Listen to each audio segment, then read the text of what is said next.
మా తండ్రి మీకు వందనాలు స్తోత్రాలు.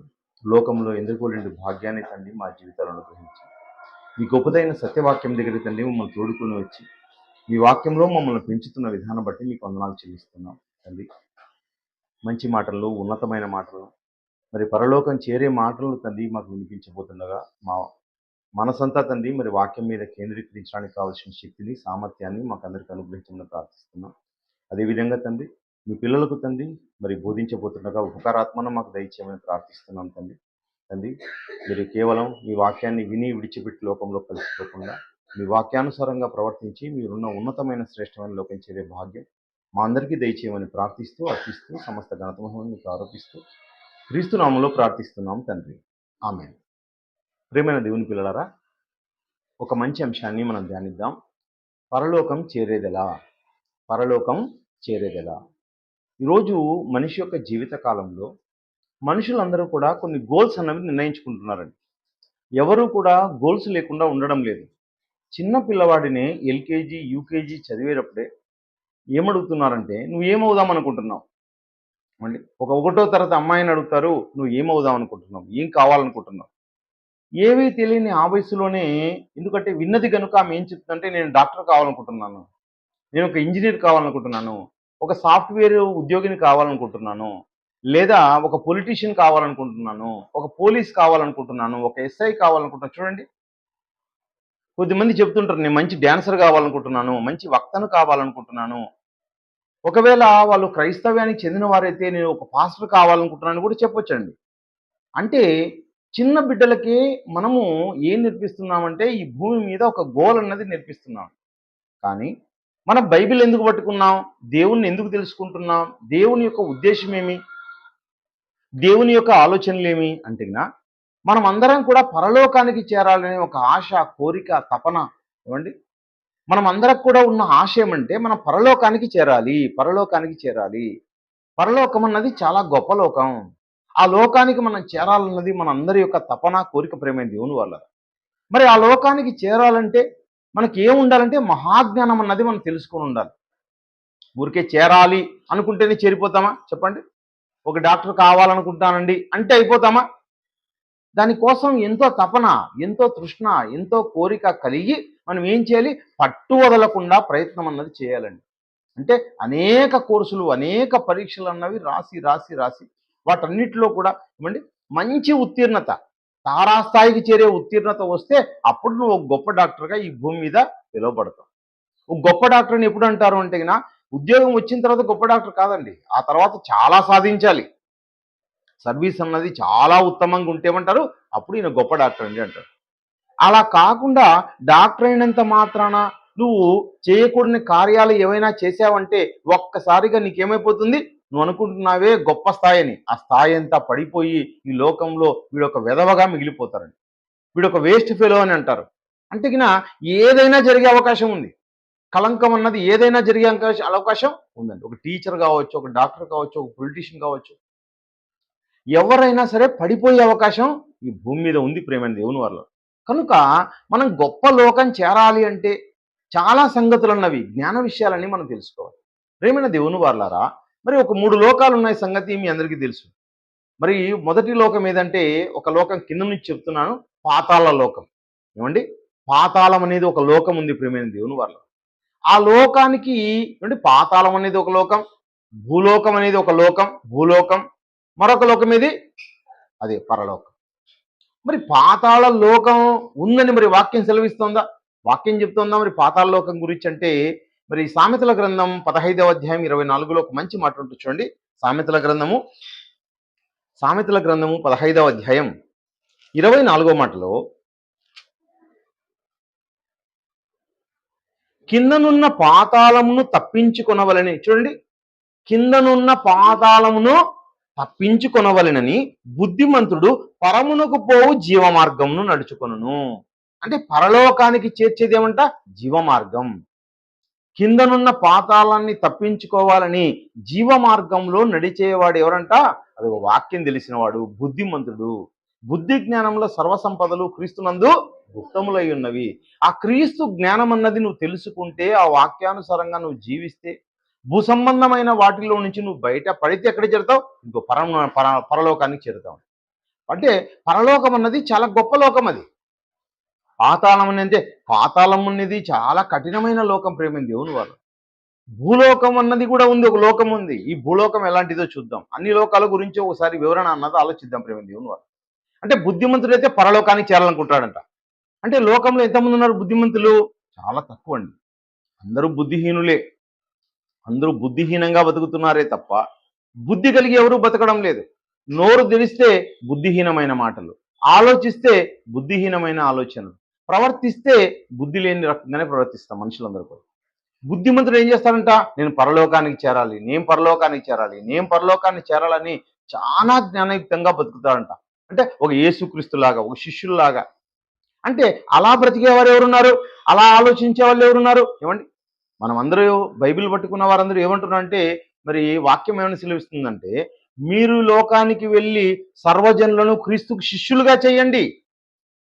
అంటే జ్ఞానం కలిగిన వారన్నా, జ్ఞానం తెలుసుకున్న వారన్నా, నేర్చుకుంటున్న వారన్నా ఈ జ్ఞానం ఏం చెప్తుందంటే శిష్యులు. లోకానికి వెళ్ళి బైబిల్ని ప్రకటించడం కాదు, శిష్యులుగా చేయండి అంటుంది. అంటే మనం ఏమిటికి వచ్చాం? శిష్యులు అవ్వడానికి వచ్చాం. శిష్యులుగా పేరు పెట్టుకున్నాం. మనం క్రీస్తు శిష్యులం. క్రీస్తు శిష్యులైన వాళ్ళు మరి పరలోకానికి చేరాలంటే వాళ్ళు ఎలా బతికారు, మనం ఎలా బతుకుతున్నాం అన్నది బేరీజు మనం ఎప్పుడు వేసుకుంటాం ప్రేమ దేవుని వల్ల. ఏమండి, అలాంటి వారికి పరలోకం అంట. పరలోకం అది చాలా గొప్ప లోకం అండి. చాలా ఉత్తమమైన లోకం. ఈ లోకం లాంటిది కాదా లోకం. ఈ లోకంలో ఉన్నట్టుగా ఉండవు పరిస్థితులు. ఈ లోకంలో చూడండి ఏముంటుంది. ఈ లోకంలో ప్రతి 3 గంటలకు ఒకసారి ఆకలండి. అండి, ప్రతి 4 గంటలకు ఒకసారి ఆకలి. అంటే పొద్దున్న తిన్నాం, బ్రేక్ఫాస్ట్ చేసాం. బ్రేక్ఫాస్ట్ చేసిన ఒక 4 గంటలు ఏమంటే ఉంటాం, అయ్యో మళ్ళీ ఆకలండి, మళ్ళీ ఆకలి అవుతుందండి మధ్యాహ్నం అంటే. మళ్ళీ సాయంకాలం అయితేనే మరి స్నాక్స్ కావాలండి, టీ కావాలండి. మరి రాత్రి ఏమంటే మరీ భోజనం కావాలండి. అదేవిధంగా ఇప్పుడైతే ఏమవుతుంది, చలి వస్తుందండి, చలికి బాధపడుతున్నాం, వర్షానికి తడుస్తూ ఉన్నాం. వర్షం అంటే బాధ, ఇబ్బంది, శ్రమ. ఒకవేళ మరి జలుబు చేసింది అనుకోండి, తుమ్ములు వచ్చాయనుకోండి, జ్వరం వచ్చిందనుకోండి, చూడండి ఎంత కష్టమో. నాకు జ్వరం వచ్చిందండి, పిల్లలకి జ్వరం వచ్చిందండి, ఇంట్లో వాళ్ళకి జ్వరం వచ్చిందండి, హాస్పిటల్కి, ట్రీట్మెంట్కి, ప్రతిదీ కష్టం అండి. ఈ లోకం అంతా కూడా, ఈ లోకం మంచిది కాదండి. ఈ లోకం కన్నా శ్రేష్టమైన లోకం అది పరలోకం అనేది. ప్రకటన గ్రంథం చూడండి ఒకసారి, పరలోకం ఎలా ఉంటుందో. ప్రకటన గ్రంథము 7వ అధ్యాయం, ప్రకటన గ్రంథము 7వ అధ్యాయం 16వ మాటలో, వారికి ఇక మీదట ఎవరికంట? వారికంటే ఆ పరలోకం చేరిన వారికి. పరలోకంలో ఎలా ఉంటాయి, ఎలాంటి పరిస్థితులు ఉంటాయంటే, ఇలాంటి వర్ష పరిస్థితులు, ఇలాంటి ఆకలి పరిస్థితులు, ఇలాంటి వడగాలి పరిస్థితులు, ఇలాంటి సూర్యుని వేడి పరిస్థితులు, ఏమండి, ఇలాంటివి ఉండవంట. వారికి ఇక మీదట ఆకలైనను దాహమైనను ఉండదు. సూర్యుని ఎండైనను ఏ వడగాలి అయినను వారికి తగలదు. చూడండి, వారికి వడగాలి ఉండాలంటే పిల్లరా, వడగాలి ఎండాకాలం చూడండి, ఆ వేడికి వడగాలికి మనం చాలా ఇబ్బంది పడిపోతాం. మనకు చల్లగా ఉంటే ఇష్టం. చూడండి, చల్లగా ఉన్నప్పుడేమో వేడిగా ఉండాలంటే ఇష్టం. ఎలాంటి వారం చూడండి, మనం అంత చల్లగా పెద్ద వాతావరణం, వెచ్చగా ఉంటే బాగుంటుందండి, వేడిగా ఉండాలంటాం. వేడిగా ఉందనుకోండి, చల్లగా ఉంటే బాగుండదు అనుకుంటాం. చూడండి, ఆకలి అయింది అనుకోండి, ఆకలితో బాగుంటామా? లేదా ఆహారం ఉంటే బాగుంటుంది అంటాం. ఆహారం ఎక్కువైంది అనుకోండి, అవి అరగడం లేదండి అంటాం. ఈ లోకం అంతా చాలా కష్టమైంది ప్రేమ దేవుని వల్ల. ఈ లోకంలో ఎన్ని కష్టమైన పరిస్థితులు అంటే దాహం అంట. దాహానికి చూడండి ఈరోజు ఏం చేస్తున్నారు. ఈరోజు ఒక వాటర్ బాటిల్ని కొంటున్నామండి. ఒక వాటర్ బాటిల్ ఎంత? 20 రూపీస్. అంటే మనం 20 రూపాయలు పెట్టి తాగుతాం. ఒక క్రికెట్ కూడా 20 రూపాయలే పెడతాడా? పెట్టాడండి. వాళ్ళకు ఉన్న స్థాయి వేరు కదా. 600 పెడతాడు ఒక లీటర్కి. ఒక లీటర్ నీళ్ళ ఖరీదు ఎంత అయింది? 600 రూపాయలంట. 20 రూపాయలకి మనం తాగామనుకోండి, ఎన్ని లీటర్లు కావాలి రోజుకి? రోజుకు 100 రూపాయలు కావాలి. ఏమండి, రోజుకు 100 రూపాయలు. ఒక మనిషికి 100 అయితే ఇంట్లో వాళ్ళందరికంటే అమ్మో ఎంత కష్టం చూడండి. నీళ్ళ బాటిల్ కొనేదే కష్టం అండి. ఏమండి, అదేవిధంగా ఇప్పుడు కిరోసిన్ లేదా గ్యాస్ చూడండి ఎంత కష్టమో. వంట చేయాలంటే ఆకలే లేదంటండి. వంట గ్యాస్ ఖరీదే కష్టం అనుకుంటే, బియ్యం ఖరీదు, ఆకుకూరల ఖరీదు, మాంసం ఖరీదు, చేపల ఖరీదు ఎంతో అండి. ఆహారానికి ఖర్చు పెట్టాల్సింది.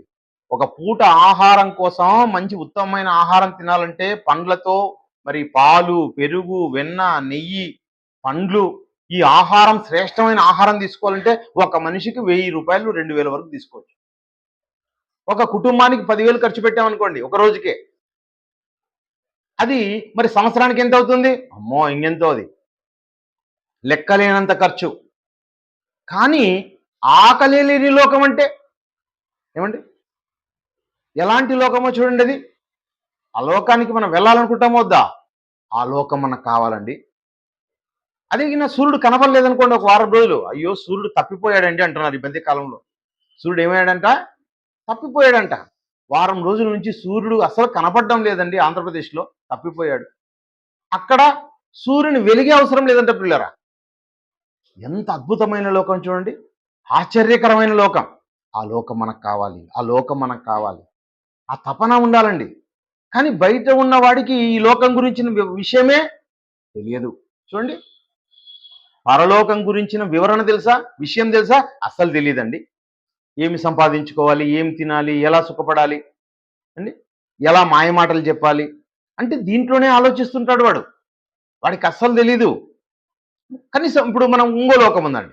అదే లోకం భూలోకం. భూలోకం, ఈ లోకం ఏది? ఇదిగో మనమున్న లోకమే. ఈ లోకం బాగుందనుకుంటాం మనం. బాగుందనుకున్న నీవే ఈరోజు బాగుందంటావు, రేపైతే మళ్ళీ ఏం చేస్తావు? మళ్ళీ బాధపడతావు.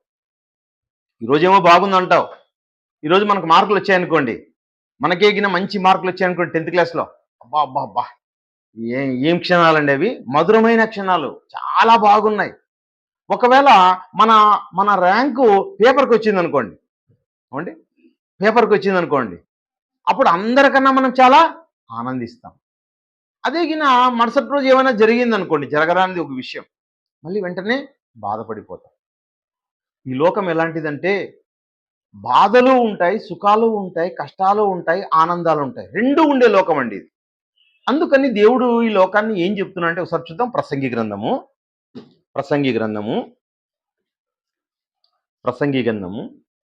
7వ అధ్యాయము, ప్రసంగి గ్రంథము 7వ అధ్యాయము 14వ మాటలో,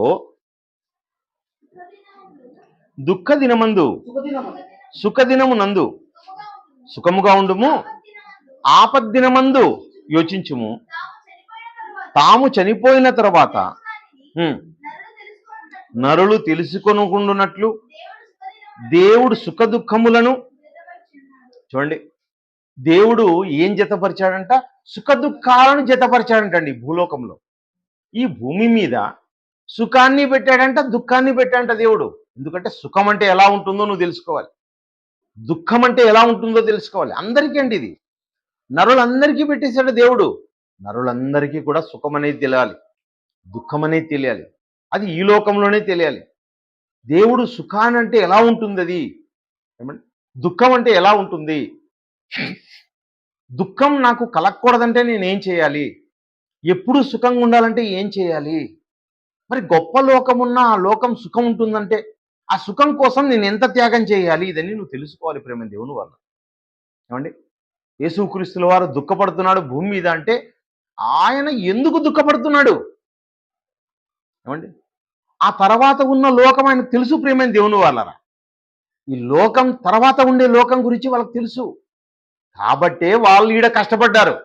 మనమేమనుకుంటున్నాం, మనమే జ్ఞానవంతులము, మనమే బాగా తెలివైన వారము, ఇక్కడే సుఖపడాలని మనిషి అనుకుంటున్నాడు. ఈ లోకం కన్నా ఈ లోకం దాటితే ఏముంది? ఎప్పటికీ సుఖం ప్రేమైన దేవుని వల్ల. దుఃఖం లేని లోకం, పరలోకం అంటే ఎలాంటి లోకం? దుఃఖం లేని లోకం, ఏమంటే బాధలు లేని లోకం, వడగాలి లేని లోకం, అది శాశ్వతమైన ప్రేమ కలిగిన లోకం. ఆ లోకాన్ని లక్షల కోట్లు ఇచ్చినా మనం సంపాదించలేము ఆ లోకం.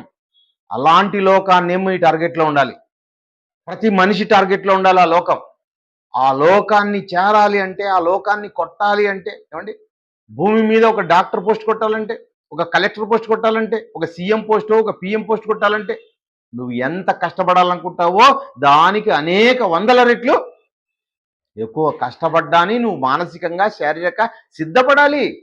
అప్పుడు కదా నువ్వు ఆ లోకాన్ని సాధించేది. ఆ లోకాన్ని సాధించాలి ప్రియులరా. ఏమండి, ఈ లోకంలో అనుకుంటున్నవే ఉద్యోగాలని, ఈ లోకంలో చదువు అనుకుంటున్నవి చాలా చిన్నవండి, ఇవి చాలా చాలా చిన్నవి. దీనికోసం మనుషులు ప్రయాసపడుతుంటారు. ఏమండి? ఎక్కుతుంటారు, దిగుతుంటారు, ఎక్కుతుంటారు, దిగుతుంటారు, ఎక్కుతుంటారు, దిగుతుంటారు. ఏవి? కాలేజీ మెట్లు. ఏమండి? ఎంత ఎక్కినా దిగినా, ఎంత ఎక్కినా దిగినా అంతే ఆటాటికే. కానీ మనం ఎంతో శ్రమ పడిపోతుంటాం దానికోసం. ఎంతో శ్రమ పడుతుంటాం. ఏమండి? అన్ని అరకొర చదువులండి. ఏమండి? నిజమైన జ్ఞానాన్ని మనం తెలుసుకుంటే, నేర్చుకుంటే ఈ లోకములో ఉన్న వాటిని చెయ్యొద్దనడం లేదు దేవుడు. ఈ లోకంలో ఉద్యోగాన్ని సంపాదించొద్దనడం లేదు. ఈ లోకంలో నీవన్నీ వదులుకొని లేదు దేవుడు. ఇందాక డాడీ గారు చెప్పారు, నువ్వు నీళ్లు తాగొద్దు, ఆహారం తినొద్దు, నువ్వు మంచి బట్టలు వేసుకోవద్దు, నువ్వు స్కూల్కి వెళ్ళొద్దు, ఇవన్నీ చెప్పలేదండి దేవుడు. చెయ్యి, కానీ పరలోకాన్ని గుర్తుపెట్టుకో. పరలోకాన్ని గుర్తుపెట్టుకో. దాన్ని టార్గెట్ చేయాలి. ఎప్పుడు? ఈ భూమి మీద తండ్రి టార్గెట్ చేస్తే పిల్లలకు రాదండి. పిల్లలు టార్గెట్ చేస్తే తండ్రికి రాదండి. ఎవరికి వారుగా టార్గెట్ అని చేయాలి. ప్రతి ఒక్కరూ దాన్ని టార్గెట్ కలిగి ఉండాలి. చిన్న బిడ్డలు మొదలుకొని పెద్దల వరకు నేను ఆ లోకాన్ని చేరాలనుకోండి. భూమి మీద ఏమున్నాయంట? సుఖ దుఃఖాలు ఉన్నాయంట పిల్లల. అదేవిధంగా పాతాళాన్ని చూస్తే పాతాళానికి వెళ్ళిపోయామనుకోండి, విపరీతమైన శ్రమ ఉంది. ఈ లోకంలో సరిగా జీవించకపోతే దేవుడు ఏమిస్తాడు? పాతాళం. ఎందుకు తెలుసునా? మనం ఏమనుకున్నాం? ఈ లోకంలో డబ్బే నా లక్ష్యం, చదివే నా ధ్యేయం, ఏమండి, బంధువులే నా కోరిక, ఏంటి, శరీర ఆశలే నా కోరిక, బాగా తినాలి, బాగా సంపాదించాలి, బాగా డబ్బు ఏమంటే వెచ్చించి మంచి మంచి బట్టలు వేసుకోవాలి. చాలామంది అనుకుంటుంటారు ఏమంట, ఏ చీరలోకి అవే మ్యాచింగ్ అంట, అంటే ఏ చీరలోకి అవే నగలంట, ఏ చీరలోకి అవే చెప్పులంట, అంటే ప్రతిదాన్ని మ్యాచింగ్ మ్యాచింగ్ మ్యాచింగ్, అన్ని మ్యాచింగ్లు పెట్టుకొని అందరూ ముందర కనబడి చూడండి నేను ఎలా ఉన్నాను అని చూపించుకోవాలనుకుంటుంటారు. ఒక సినిమా స్టార్ల లాగా కనపడాలనుకుంటుంటారు. అలా అనుకుంటూ అనుకుంటూ ఒకనాడు కూడా ఒక ధనవంతుడు బతికాడండి. ఆయన అంటే ప్రతిదినము బహుగా సుఖపడుచుండు వాడంట. ఆ బహుగా సుఖపడుచుండు వాడు ఎక్కడికి వెళ్ళాడు ఒకసారి చూడండి. లూకాసు వార్త 16వ అధ్యాయము, లూకాసు వార్త 16వ అధ్యాయము మొదటి మాటలు మీకు కనిపిస్తుంది. ధనవంతుడు ఒకడు ఉండెను, అతడు ఊదారంగు బట్టలను సన్నపు నార వస్త్రములను ధరించుకొని ప్రతిదినం, అంటే ధరించుకుంటే ఏముంటుందంట? ధరించుకుంటే ఏముంటుంది? సుఖం. ప్రతిదినము బహుగా సుఖం. బట్టల్లో సుఖం ఉందంట పిల్లరా. బట్టల్లోనూ, నగలలోనూ, ఏమండి, చెప్పుల్లోనూ ఏముంది? సుఖం. నిజమే ఉంది, అది కొద్దిగానే. కానీ అవే ధరించుకుంటే ఏమవుతావు? నీకు పాతాళాన్ని ధరింపజేస్తాడు దేవుడు. ఏమండి, పాతాళాన్ని ధరింపజేస్తాడు మీకు. మనకు దానిలో నిజమైన సుఖం లేదు. వాటి కోసమే డబ్బంతా ఖర్చు చేసేస్తారండి. డబ్బంతా దేనికోసం అంట? బట్టలే. డబ్బంతా బట్టలేనండి. బట్టలు బట్టలు బట్టలు. ఈ నెల షాపింగ్ పోలేదా? అంటే ఏం మాట్లాడతారు? ఏమి వెళ్ళే షాపింగ్కి వెళ్ళలేదా? అది నువ్వు పిసినారేమో, లేకపోతే ఏమండి పిసినారుగా ఉంటే షాపింగ్ చేయాలి. షాపింగ్ పోనీ ఎన్ని షాపులు తెలుసు నీకు? అంటే జ్యువెలరీ షాపులు ఎన్ని తెలుసు? మరి ఖాతాలు పెట్టావా అక్కడ? బాగా కొంటున్నావా? అంటే అవన్నీ ధరిస్తుంటే ఏమన్నా మనిషికి? భోగా సుఖం. అందరి ముందర గొప్పగా చెప్పుకుంటూ నువ్వెంత కొన్నావు, నేనెంత కొన్నాను, నీకన్నా నేను ఎక్కువ కొన్నాను చూడు అని చెప్పుకుంటూ మనుషులు తిరుగుతూ ఉంటారు. ఆ బహుగా సుఖపడటం వల్ల మరి ఎక్కడికి వెళ్ళిపోయాడు చూడండి. 23వ వచనంలో, అప్పుడతడు పాతాళంలో, ఏమండి, ఇప్పుడు బాగా సుఖపడ్డాడు కదా, మరి సుఖపడిన వాడు మళ్ళీ సుఖపడాలి కదా. అంటే భూమి మీద సుఖపడ్డాడు. భూమి మీద మనం ఏమనుకుంటాం? దేవుడిచ్చిన గొప్ప ఆశీర్వాదం అండి సుఖం. ఏమండి, దేవుడిచ్చిన ఆశీర్వాదం అండి సుఖం అంటే అనుకుంటాం. బాగా సుఖపడుతుంటే మన దేవుడు బాగా ఆశీర్వదించాడండి అంటారు. మరి ఇప్పుడు దేవుడు ఆశీర్వదించిన వాడే కదా ఇతడు, మరి ఎందుకు మరి బాధపడుతున్నాడు? చూడండి. కాదు ప్రియులారా, ఏమండి, మన ఆస్తులన్నవి మనం సుఖపడుతున్నామని చెప్పుకుంటున్నామంటే దేవుడు ఆస్తులు ఇచ్చి నరకానికి పంపించాడు దేవుడు. ఏమండి, కాబట్టి దాంట్లో ఏముంది? మనిషి ప్రయాస. మనిషి అంతా తన కోసమే కూర్చుకుంటూ స్వార్థపరుడుగా, స్వార్థం ఉన్నవాడిగా, నీ ధనమంతా నీ కోసమే కూర్చున్నావు అనుకోండి, దేవుని కోసం ఖర్చు పెట్టలేదనుకోండి, దేవుని పనులు చేయలేదనుకోండి, దేవుడు ఎందుకు ఇచ్చాడు ఈ జీవితాన్ని? మరియు వాటి యందు మనం నడుచుకునవలనని దేవుడు ముందుగా సిద్ధపరిచిన సత్క్రియలు చేయడానికి నీకు దేహాన్ని ఇస్తే, ఈ లోకానికి పంపిస్తే నువ్వేం చేస్తున్నావు? అన్ని కార్యాలు నీ సొంత కార్యాలే. అన్ని కార్యాలు ఏం కార్యాలు చేస్తున్నాడు? సొంత కార్యాలు సొంత కార్యాలు సొంత కార్యాలు చేస్తున్నాడు. అలా ఎక్కువగా సుఖపడితే ఏం జరుగుతుందంట చూడండి. అప్పుడు అతడు పాతాళంలో బాధపడుచు కన్నులెత్తి దూరం నుండి అబ్రహామును అతని రొమ్మును ఆనుకొని ఉన్న లాజరును చూచి, చూడండి శ్రమలండి, చాలా శ్రమలేకి వేదనలోకి వెళ్ళిపోతావు ప్రేమ దేవుని వల్ల. కనుక 3 లోకాలు అన్నవి ఉన్నాయి. ఈ 3 లోకాల్లో మనం ఏ లోకానికి చేరాలో అన్నది అది మన వ్యక్తిగతం. ఏమండి, దేవుడు కోరుకుంటాడు, అపవాది కోరుకుంటాడు. దేవుడు నిన్ను ఏం చేస్తాడు? పరలోకానికి చేర్చాలనుకుంటాడు. కానీ నువ్వు ఎవరికి ఇవ్వాలి? చెయ్యి హస్తాన్ని ఎవరికి ఇవ్వాలి? దేవునికి ఇవ్వాలండి, దేవునికి ఇవ్వాలి. ఇప్పుడు దేవుడి ద్వారా అయినా మనిషికి ఏమొస్తాయంట? శ్రమలు వస్తాయంట.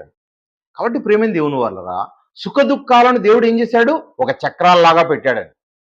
భూమి మీద సుఖ దుఃఖాలను దేవుడు ఏం చేశాడు? చక్రాల్లాగా పెట్టాడు.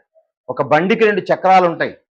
ఆ చక్రాలు 2 ఉంటేనే ఏం చేస్తుంది? బండి సాఫీగా వెళ్తుంది. సుఖం కావాలా? ఉండాలి, సుఖం ఉండాలి, దుఃఖము ఉంటుంది. ఆపద్దినం అంటున్నాడు దేవుడు. ఆపద్దినాలన్నవి వస్తాయి, అది అందరికీ వస్తాయి. పుట్టిన ప్రతి మనిషికి వస్తాయండి. భూమి మీద ప్రతి మనిషికి శ్రమలు, కష్టాలు, బాధలు, ఇబ్బందులు దేవుని నమ్మిన వాడైనా దేవుని నమ్మని వానికైనా ఉంటాయి. చూడండి ఆదికాండము 3వ అధ్యాయంలో, ఆదికాండము 3వ అధ్యాయము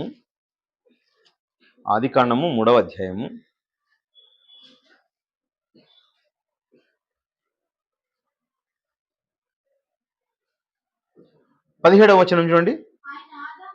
ఆయన ఆదాముతో, నీవు నీ భార్య మాట విని తినవద్దని నేను నీకు ఆజ్ఞాపించిన వృక్ష ఫలములు తింటివి గనుక నీ నిమిత్తము నేల శపింపబడి ఉన్నది, ప్రయాసంతోనూ నీవు బ్రతుకు దినములనియు దాని పంట తిందువు. అది ముండ్ల తుప్పలను గచ్చ పొదలను నీకు మొలిపించును, పొలములోని పంట తిందువు. నీవు నేలకు తిరిగి చేరు వరకు, చూడండి నేలకు తిరిగి చేరు వరకు, ఓ మనిషి అండి, ఒక స్త్రీ, మీరు ఈ భూమి మీద నేలకు తిరిగి చేరు వరకు నువ్వు మట్టి, ఈ మట్టి దేహం తిరిగి చేరేంత వరకు ఏం చేస్తుందంట? నేలకు తిరిగి చేరు వరకు నీ ముఖము చెమట కార్చి. ఏమండి, వాళ్ళు ఎంత పెద్దవాళ్ళైనా, ఎంత గొప్ప వాళ్ళైనా, ఏమండి, భూమి మీద మిలియనీర్ అయినా, బిలియనీర్ అయినా, ట్రిలియనీర్ అయినా, ఏమండి, వాళ్ళు ఎవరు మన దరిదాపుల్లో కూడా మనం అందనివ్వండి, అవన్నీ కూడా లక్షల కోట్ల రూపాయలున్న దేశాధ్యక్షులైనా నీ ముఖపు చెమట కార్చి నువ్వు ఖచ్చితంగా నీకు ఈ భూమి మీద కష్టం అనేది ఉంటుంది. ఏమండి, ఈరోజు అమెరికా అధ్యక్షుడైనా ఏం చేయాలంట? ఆయన కూడా కష్టపడుతున్నాడు. ఎవరిని? ఇదిగో ఒక రష్యా అధ్యక్షుని పిలుస్తున్నాడు, ఆ పక్క ఉక్రెయిన్ అధ్యక్షుని పిలుస్తున్నాడు. వీళ్ళతో మాట్లాడుతున్నాడు, వాళ్ళతో ఎవరు మాటినరు. ఏమండి, ఆయనకి బాధే, అవునా కదా? ఆయనకి కష్టమే. అదేవిధంగా ఈయనకి కష్టమే, దేశాధ్యక్షులు. కానీ వాళ్ళు కూడా వాళ్ళ మాట వినడం లేదు. ఎవరో నా మాట నెగ్గాలి. అందరికీ కష్టమేనండి. భూమి మీద ప్రతి మనిషి ఏం చేయాలంట? చెమట కార్చి. స్త్రీ అయినా, పురుషుడైనా, చిన్నలైనా, పెద్దలైనా, మనమే కాదండి, మన తర్వాత వచ్చే తరాలైన ఈ మాట జరిగి తీరాలి. అదే దేవుని మాట. ఎప్పటికీ ఎన్నటికీ జరిగి తీరేది దేవుని మాట. వ్యర్థం కానిది ప్రియమైన దేవుని వాళ్ళరా. దేవుని మాటలో సున్నైన పుల్లైనను తప్పిపోదు, అది జరిగి తీరాలి, అది అంతే. కాబట్టి ప్రతి మనిషికి కష్టం ఉందండి. చాలా మంది అనుకుంటారు, తల్లులు మా జీవితాల్లో కష్టం ఉంది కాబట్టి నా బిడ్డల జీవితాల్లో కష్టం ఉండకూడదు. చేయగలుగుతావా అలా? చేయగలుగుతారా అలా? ఎవ్వరి చేత కాదు, అది ఎవ్వరి చేత కూడా కాదు. ప్రియమైన దేవుని వాళ్ళరా, దేవుని నమ్మిన వారికైనా శ్రమలు వస్తాయి, దేవుని నమ్మని వారికైనా శ్రమలు వస్తాయి, కష్టాలు వస్తాయి, బాధలు వస్తాయి, ఇబ్బందులు వస్తాయి, కడగండ్లు వస్తాయి. కానీ ఈ బాధలు, శ్రమలు అన్నవి ఏమండి క్రైస్తవులకు కూడా వచ్చాయండి. ఆదిమ సంఘానికి కూడా శ్రమలు వచ్చాయి. ఆదిమ సంఘం చాలా శ్రమ పడిపోయింది. వాళ్ళు ఎన్నెన్నో శ్రమలు అనుభవించారు. ఏమండి, కత్తులతో నరకబడ్డారు, రంపాలతో కోయబడ్డారు, తలకిందులుగా వేలాడదీయబడ్డారు, సిలువ వేయించుకున్నారు, అనేక సార్లు జైలుకు వెళ్ళారు. ఎన్నో శ్రమలు వచ్చాయి. కానీ ఆ శ్రమలు అనేవి ఎలాంటివి తెలుసా? ఈ శ్రమలు అన్నవి అంటే ఏమంటే రైల్వేకి కొన్ని కంబీలు ఉంటాయండి, 2 కంబీలు ఉంటాయి. వాటి మీదే, ఆ ట్రాక్ మీదే పోతా ఉంటుంది ట్రైన్. ఏమండి? ఒకటి శ్రమ అనుకుంటే ఇంకోటి ఏమంటే శోధన. శ్రమలు, శోధనలు. ఈ రెండింటి గుండా వెళ్ళాలంటండి పరలోకానికి. శ్రమల గుండా, శోధనల గుండా వెళ్ళేదే పరలోకం. 2 ఉంటాయి జీవితంలో. శ్రమలు ఉంటాయి, శోధనలు ఉంటాయి. లేదు లేదు నేను క్రైస్తవుని, చాలా సుఖంగా ఉంది నా జీవితం అంటే వాడు అసలు క్రైస్తవుడే కాదు. వాళ్ళ క్రైస్తవ జీవితమే కాదది. వాళ్ళకి దేవుడు అసలే అర్థము కాలేదు. బైబిల్కి అసలు వాళ్ళ దగ్గరే లేరని అర్థం అండి. శ్రమలు, కష్టాలు, శోధనలు అన్నవి ప్రియులారా, అవి ఈ జీవితానికి దేవుడు పెట్టాడు. అందుకే దేవుడు అన్నదేమి, సుఖ దుఃఖాలను నేను పెట్టేశాను, సుఖ దుఃఖాలను పెట్టాను. ఈ జీవిత కాలంలో భూమి మీద సుఖ దుఃఖాలు పెట్టాను. మనిషికి ఏమండి, క్రైస్తవుడు కాకపోయిన వాడికి కూడా శ్రమలు వస్తాయి, కష్టాలు వస్తాయి. ఏమండి, కానీ శోధనలు ఎవరికి వస్తాయి చూద్దామండి. శోధనలు అయితే కొద్ది మందికి మాత్రమే, అది అందరికి కాదండి. శోధన అనేది అందరికి కాదు. శ్రమలైతే అవి అందరికీ అనుమతించబడ్డాయి. కనుక ప్రియమైన దేవుని వాళ్ళారా, ఏమండి, శ్రమ అనుకోండి. శ్రమ అంటే ఏమి? సఫరింగ్ అని అర్థం. చూడండి మీరు, మనము జ్వరం వచ్చింది అనుకోండి, ఏం రాస్తాం లెటర్లో? I am suffering from fever అని రాస్తాం. I am suffering from headache అని రాస్తాం. I am suffering from stomachache అని రాస్తాం. అంటే సఫరింగ్స్ అంటే ఏమేమి? శ్రమలు. నాకు ఏమండి, జ్వరం ద్వారా శ్రమ అన్నది వచ్చిందండి, కష్టం వచ్చిందండి. మన బంధువులకు వచ్చిన శ్రమలు మనం పోతాం. అంటే శ్రమలు అన్నవి భౌతికంగా వచ్చేవి ప్రియమైన దేవుని వాళ్ళు. శోధనలు అన్నవి తారాస్థాయికులు ఉండేవి. శోధన అన్న వెంటనే అది ఎలా ఉంటుందంటే అది చాలా పెద్దది. దాన్ని జయించడం మామూలు వ్యక్తుల చేత కానిది. శ్రమలు ఎత్తిగినా ఏమండి, అవి అందరికీ వస్తాయి. మామూలు మనుషులకి వస్తాయి, క్రైస్తవులకి వస్తాయి. కానీ శ్రమలు వస్తే క్రైస్తవుడైనా తప్పిపోయే అవకాశం ఏమండి. శ్రమలన్నా వస్తే క్రైస్తవులు కూడా ఏం చేస్తారు? క్రైస్తవ్యాన్ని వదిలి వాళ్ళు వెళ్ళిపోతారు. శ్రమ వచ్చింది, ఈ శ్రమలో నేను తట్టుకోలేను, ఉండలేను. అంటే దేవుడు నాకు శ్రమలు పెడితే ఎట్లా? దేవుడు అన్న వెంటనే నాకు సుఖాలు ఇవ్వాలి. ఏమండి, తండ్రి ఉన్నాడు అనుకోండి, తండ్రి అన్ని సుఖాలే ఇస్తూ ఉండాలి. తండ్రిని అంత కష్టపెట్టాడు. ఈయనేం తండ్రి అండి, ఇట్లా కష్టపెడుతున్నాడు, ఆ పని చేయి, ఈ పని చేయి అంటాడు. ఈ తండ్రి ఎందుకు మనకి అనుకుంటారు కొద్దిమంది, ఈ కష్టపెట్టేది వద్దని. కానీ ఆ కష్టాన్ని ఓర్చుకున్నాం అనుకో, ఏమండి, ఆయన శ్రమ వల్ల వచ్చిన ఆ ఆస్తైనా, నీ శ్రమ వల్ల వచ్చే ఆస్తైనా అంత ఎవరికి ఇస్తాడు? అంతా నీకే ఇచ్చేసి ఆ తండ్రి వెళ్ళిపోతాడండి. భూమి మీద ఉన్న తండ్రి కొద్ది కాలం శ్రమ. చాలా మంది చూడండి, కోడళ్ళు వస్తారు ఇంటికి, కొద్దిగా శ్రమ కలిగిన వెంటనే ఏం చేస్తారో, అత్తలతో ఏమనుకుంటారు? ఈ అత్త పోరు నేను పడలేను, బయటికి పోదాంపా, వెళ్దాంపా, ఇక్కడ ఉండలేను, అక్కడ ఉండలేను. ఏమండి, వెళ్ళిపోతే వీళ్ళు ఆస్తుల్ని అమ్మేశారనుకోండి, అంతే, ఎవరికి లేకోకుండా మరి లాస్ట్గా బయట పడి ఉంటారు అండి. అప్పుడు మళ్ళీ వేరే వాళ్ళతో చెప్పుంచుకుంటూ అంటారు, అంటే కొన్నాళ్ళు వాళ్ళని చూసుకుంటే అయిపోయింది కదమ్మా అంటారు. అయ్యో వాళ్ళు ఇట్లా చేస్తారని మేము అనుకోలేదంటారు వాళ్ళు. అంటే కొద్ది కూడా శ్రమ పడకూడదు, ఇబ్బంది పడకూడదు, చాలా సుఖపడాలని అనుకుంటారండి ప్రతి ఒక్కరు కూడా. సుఖం గురించి ఆలోచిస్తారే కానీ కష్టం గురించి నేను పడాలి, నా జీవితం ఇది కష్టాలమయం. దేవుడు చెప్పాడా ఎప్పుడు సుఖమే ఉందని? దేవుడు చెప్పడాడు.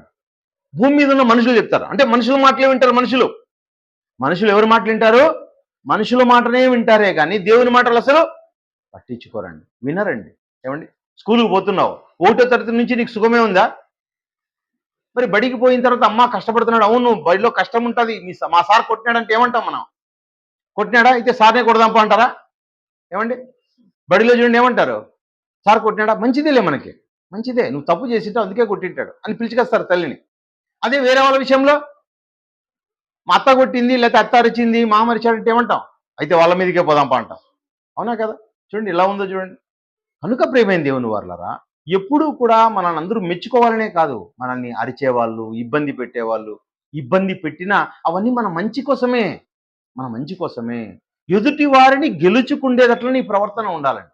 ప్రియమైన దేవుని వారలారా, మరి శ్రమల గురించి చెబుతూ ఉన్నప్పుడు శ్రమలు అన్నవి ఒకసారి చూడండి, 4వ అధ్యాయం మార్క్సు వార్త 4వ అధ్యాయం 17వ వచనంలో, మార్క్సు వార్త 4. అయితే వారిలో వేరు లేనందున కొంతకాలం నిలుతురు గాని వాక్యం నిమిత్తం శ్రమైనను. చూడండి, వాక్యం నిమిత్తం శ్రమ వస్తుందంటండి. ఆ శ్రమ ఎట్లా వస్తుంది?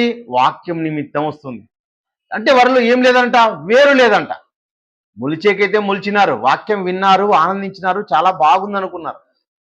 వాక్యం నిమిత్తం శ్రమ వచ్చింది. ఇప్పుడు వాక్యం నిమిత్తం శ్రమ వచ్చిన వెంటనే ఏం చేస్తున్నారు?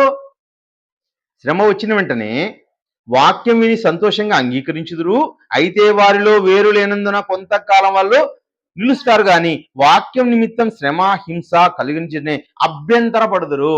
ఏమండి? ఎండ అన్నాం అనుకోండి, ఎండ అంటే ఏమనుకుంటున్నారు మీరు? శ్రమ. చెట్టుకి ఏమండేది? చిన్న మొలకకు ఏమిది? ఎండ. శ్రమ. వేరుంటే ఉంటుంది, వేరు చిన్నగా ఉందనుకోండి, ఎక్కువ ఎండ వచ్చింది అనుకోండి, మొలకలు ఏమైపోతాయి? మాడిపోతాయి. మొలక మాడిపోతుందండి. మొలక ఉండదు. ఎందుకు లేదు మొలక? దాంట్లో వేరు సరిగా లేదు. ఆ వేరుగిన ఉండింటే అది నీటిని పిలుచుకొని బతికేది ఎండకు. ఏమండి? కాబట్టి కొద్ది కాలం శ్రమ. శ్రమ ఆ శ్రమ వస్తేనే ఏమనుకుంటారంట క్రైస్తవుడు, ఇది నేను వెళ్ళిపోతాను. ఏం లేదు వాళ్ళు, వాక్యం అంటే ఇష్టమే, కానీ ఆ వాక్యపు లోతులు సరిగా తెలియదు. వాక్యం లోతులు దేవుళ్ళకు తెలుసుకోవాలి పిల్లలు. వాక్యం లోతు మనలో ఉండాలి. ప్రేమైన దేవుని వారలారా, మరి పౌలు గారు మాట్లాడుతున్నారండి. పౌలు భక్తుడు మాట్లాడుతున్నాడు, ఈ లోకములో శ్రమలు అనుభవించడానికే మనం క్రైస్తవంలోనికి మనం వచ్చాం. ఈ లోకంలో మన క్రైస్తవ్యం పక్క ఎందుకు వచ్చామో తెలుసా? శ్రమలు అనుభవించడానికి వచ్చాం. శ్రమల ద్వారానే మనం పరలోకానికి చేరతాం. నీళ్లు ఉన్నాయనుకోండి, నీళ్లు దేని గుండా వస్తాయి మన ఇంట్లోనికి? పైపు గుండా వస్తాయండి. పైపులో గుండా వస్తూ ఉన్నాయి నీళ్లు. స్వచ్ఛమైన నీళ్లు ఇంట్లో నువ్వు పట్టుకుంటున్నావు, బాగున్నాయండి అంటున్నావు. ఏమండి? బయట నుంచి వస్తున్నాయి అవి. బయట ఎన్నో పైపులు దాటుకొని ఇంట్లోకి వస్తాయి. అంటే ఆ నీళ్లు వేయడానికైనా, ఆ నీళ్లు అలా పైపులు వేయడానికి ఎంత శ్రమపడి ఉంటారు చెప్పండి? వర్కర్స్ ఎంత శ్రమపడి ఉంటారు, ఎంత లోతులు తవ్వింటారు. అదే రోడ్ల మీదే మనం నడుస్తున్నాం కదా, అదే రోడ్ల మీదే తిరుగుతున్నాం కదా. మన ఆ పైపులు గుండా వస్తున్నాయంటే మరి ఎంతో శ్రమ పడితే కానీ ఇక్కడి వరకు నీళ్లు రావు. మనం పరలోకానికి చేరాలంటే మనం ఏమనుకుంటున్నాం? ఈజీగా చేరిపోవాలని అనుకుంటున్నాం. పరలోకానికి ఏ కష్టం లేకోకుండా పరలోకానికి వెళ్ళిపోవాలనుకుంటున్నాం మనిషి. మళ్ళీ ఎంత కష్టపడితే నువ్వు వెళతావనే విషయానండి పౌలు గారు మాట్లాడుతున్నారు. రోమీయులకు రాసిన పత్రిక 12వ అధ్యాయం 1వ మాట. కాబట్టి సహోదరులారా, పరిశుద్ధమును దేవునికి అనుకూలమైన సజీవ యాగముగా మీ శరీరములను ఆయనకు సమర్పించుడని దేవుని వాత్సల్యమును బట్టి మిమ్మల్ని యేసుక్రీస్తుల వారు కూడా ఏం చేశారంట? సజీవ యాగంగా ఆయన శరీరాన్ని సమర్పించాడంట. సజీవ యాగముగా ఆయన సమర్పించాడు అంటే బలిగా అర్పించాడు. బలికి నేను సిద్ధపడుతున్న పశువును అన్నాడండి. బలి పశువు యేసుక్రీస్తుల వారు. మీరు కూడా మీ శరీరాలను సమర్పించండి. ఎందుకోసం సమర్పించాలి? పరలోకం చేరాలి అంటే. పరలోకం చేరాలి అంటే ఈ దేహాన్ని ఏం చేయాలంట? వాక్యానికి సమర్పించాలంటండి. ఎన్ని బాధలైనా, ఎన్ని సమస్యలైనా, ఎన్ని కష్టాలైనా మనం ఏం చేసుకోవాలి? తట్టుకొని, ఓర్చుకొని, శ్రమలను ఏమండి ఉండగలిగేటట్టయితేనే నువ్వు పరలోకానికి చేరతావు. శ్రమలు రావంటున్నాడా? ఏమండి ఇటు చూడండి ఏమంటున్నాడు? సజీవ యాగంగా మీ శరీరాలను సమర్పించండి. ఎవరికి? దేవునికి అనుకూలంగా. దేవునికి అనుకూలం కావాలండి. నీ దేహం అన్నది, నా దేహం అన్నది, మన దేహాలు దేవునికి అనుకూలంగా సమర్పించండి. అంటే అనేక శ్రమలు అన్నవి వస్తాయి. ఆ శ్రమలలో నీ దేహం ఏం చేయాలి? తట్టుకోవాలి. ప్రేమ ఎందుకు తట్టుకోవాలంటే శ్రమల గుండానే నువ్వు పరలోకానికి చేరతావు. శ్రమల గుండా వెళ్తావు. ఏమండి? శ్రమలు లేకోకుండా పరలోకానికి వెళ్ళే అవకాశం లేదు. అంటే శరీరానికి ఏం జరుగుతుంది? బాధ, నొప్పి, ఇబ్బంది, కష్టాలు. భౌతికంగా ఎంతో కష్టం పరలోకానికి చేరడం అండి. బాగా సుఖంగా అనుకున్నాం అనుకోండి, ఏమండి ఈయన వాక్యం చెప్తుంటే మాకు బాధ అవుతుందండి. అప్పుడు బయటికి వెళ్ళిపోయాం అనుకోండి, ఏం జరుగుతుంది? బయట సుఖం దొరుకుతుంది, కానీ ఏం దొరకదు? పరలోకం దొరకదు. ఏమండి మనకు వ్యాధి పోవాలనుకోండి, ఏమండి అనిల్ గారు డాక్టర్, మనము వ్యాధి పోగొట్టుకోవాలనుకున్నాం, ఆయన దగ్గరికి వెళ్తే ఏం చేస్తాడు? ట్యాబ్లెట్లు ఇస్తాడు. ట్యాబ్లెట్లు ఎలా ఉంటాయి? చేదుగా ఉంటాయి. ఇంజెక్షన్ వేస్తాడు, ఎలా ఉంటుంది? నొప్పిగా ఉంటుంది. నొప్పిని భరిస్తే ఏమవుతుంది? నీ రోగం అన్నది మటుమాయమవుతుంది. రోగం మరి కనపరాదు, రోగం వెళ్ళిపోతుంది. అంటే రోగం వెళ్ళాలి అంటే మనం ఏం చేయాలి? కొద్దిగా శ్రమ అన్నది పడాలి. ఆపరేషన్ చేస్తారండి కొన్నిసార్లు. ఇంకా తీవ్రత, వ్యాధి తీవ్రత ఎక్కువైతే ఏం చేయాలంట? ఆపరేషన్లు చేయాలంట. అంటే ఆపరేషన్ అంటే కష్టం. ఒక 20 రోజుల పాటు మంచం మీదనే ఏదో కొద్ది రెస్ట్ తీసుకొని కొద్ది కొద్దిగా కదిలి కొద్ది కొద్దిగా తిని, ఏమండి ఇంతకుముందు తిన్నంతగా తినలేవు, డాక్టర్ కూడా తినొద్దు అంటాడు. అంటే బాధ అనుభవించాలి. ఎందుకు? మన రోగం పోవాలంటే ఏం చేయాలి? బాధని. ఒకనాడు శరీరాన్ని మన ఇష్టానుసారంగా గడిపాం కదా, ఇష్టానుసారమైన చూపు చూసాం, ఇష్టానుసారంగా నడుచుకున్నాం. అలా కాకూడదంటే సజీవ యాగంగా మీ శరీరాలను సమర్పించండి. సజీవ యాగంగా శరీరాలను సమర్పించకపోతే, శ్రమకు నువ్వు ఓర్చుకోకపోతే ఏం చేస్తావు? ఇదిగో అయిపోయింది. దేవుని కోసం శ్రమ పడ్డాలి ప్రియులరా. దేవుని కోసం శ్రమలు ఓర్చుకోవాలి. నీ కుటుంబం కోసం శ్రమ ఓర్చుకుంటున్నావు కదా. ఎందుకు చేస్తున్నావు ఉద్యోగం? ఎవరి కోసం చేస్తున్నారండి ఉద్యోగాలు? నీ కుటుంబం కోసమే చేస్తున్నావు. అవునా కదా? చెప్పండి. ఎవరి కోసం ఆహారం చేస్తున్నావు? నీ కుటుంబం కోసం. ఉద్యోగం ఎవరి కోసం? నీ కుటుంబం కోసం, నీ కోసం, మీ అవసరాల కోసం చేస్తున్నారు. ఇందుకు కష్టపడుతున్న మీరు దేవుని కోసం శ్రమ పడాలి. ఎవరి కోసం శ్రమ పడాలి? దేవుని కోసం పిల్లలు. పేతురు రాసిన మొదటి పత్రిక 4వ అధ్యాయము చూడండి. పేతురు రాసిన మొదటి పత్రిక 4వ అధ్యాయం 12లో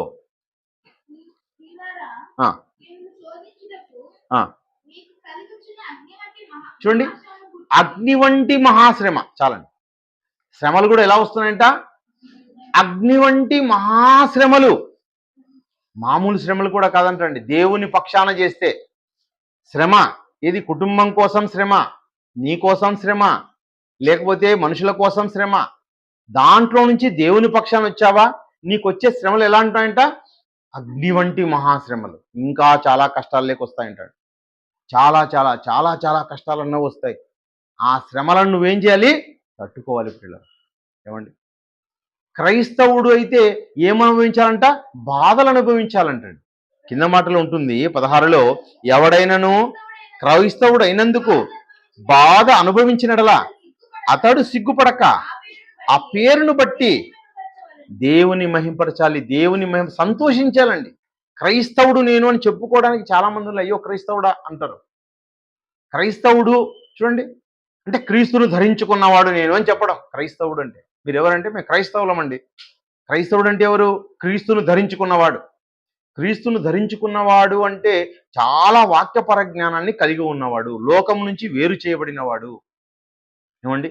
ఎన్ని శ్రమలకైనా తట్టుకోగలిగిన వాడండి క్రైస్తవుడు అండి. ఏమండి?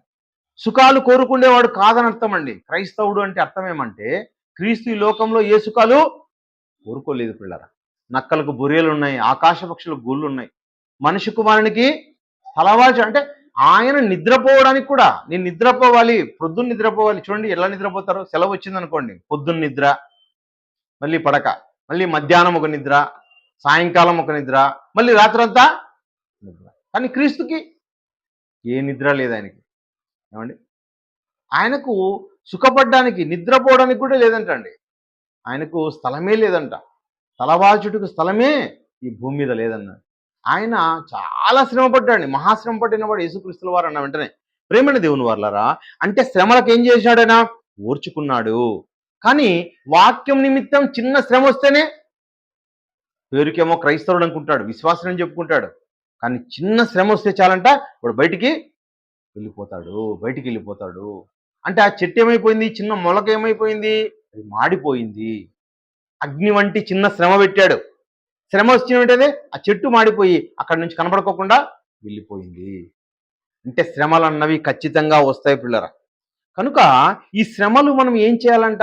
అదే యాకోబు రాసిన పత్రిక నుండి శ్రమల గురించి మాట్లాడుతున్నాం. 4వ అధ్యాయం 10వ వచనంలో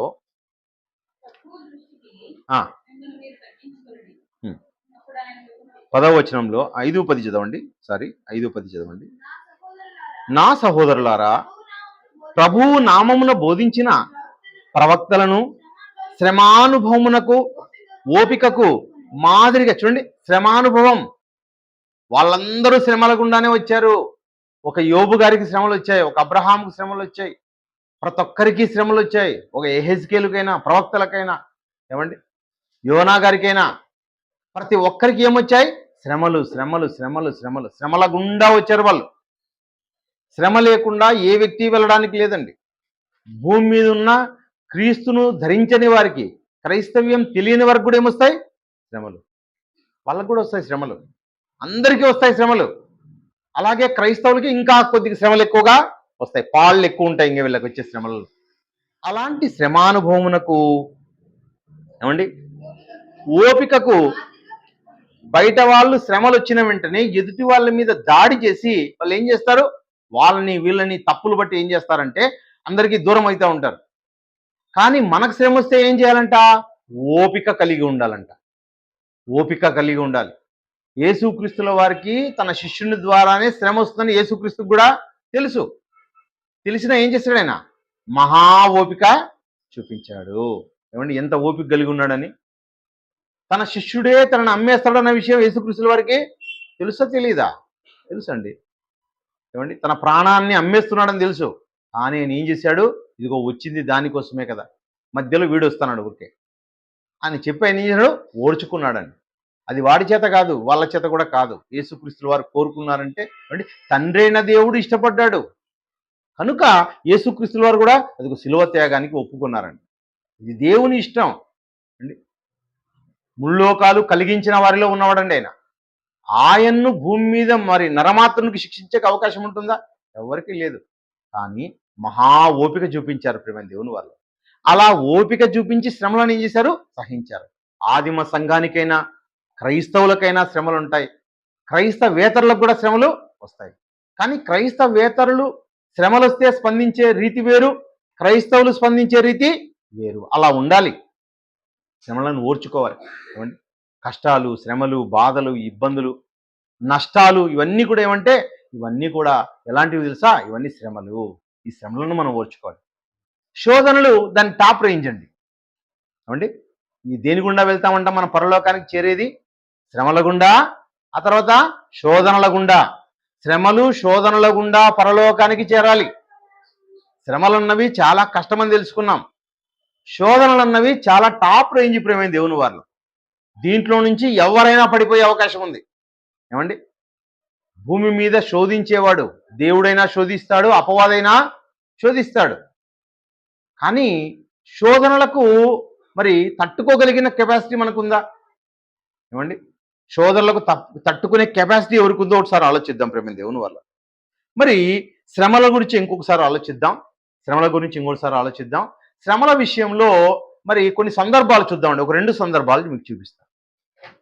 ఒకనాడండి ఒక భక్తురాలికి శ్రమ అన్నది వచ్చింది. ఆ భక్తురాలికి వచ్చిన శ్రమ ఎలాంటిదంటే, తన యొక్క ఏమండి ఎవరైనా ఒక భర్తకు 2 భార్యలు ఉన్నారనుకోండి, ఏమంటారు వాళ్ళని, ఏమంటే వైరి అంటారు. అంటే బైబిల్ చెప్పిన మాట ఏమంట, వైరి. సౌతులు అంటారు కదా. అలాంటి ఒకరు బాగుండి ఇంకొకరు బాగోలేకపోతే వారి మధ్య వచ్చేది అంటే ఒక ఆమెకు పిల్లలుండి ఇంకొక ఆమెకు పిల్లలు లేరనుకోండి, ఈ పిల్లలు ఉన్నారు కదా, సంతోషంగా ఉండొచ్చు కదా. ఏమండి, పోనీ ఆమెకు పిల్లలు పుడితే ఏమన్నా వాళ్ళని ఏమన్నా సంతోష పెడతారా, వాళ్ళని బాగా చూసుకుంటారా చెప్పండి. ఈ రోజుల్లో కూడా మరి తల్లి చనిపోతే ఇంకొక భార్యను పెళ్లి చేసుకుంటుంటారు భర్తలు. అప్పుడు సవతి తల్లి వచ్చిందంటే వాళ్ళకి చాలా కష్టాలు పెడుతూ ఉంటారు అంటే చూస్తుంటారు కదా మీరు.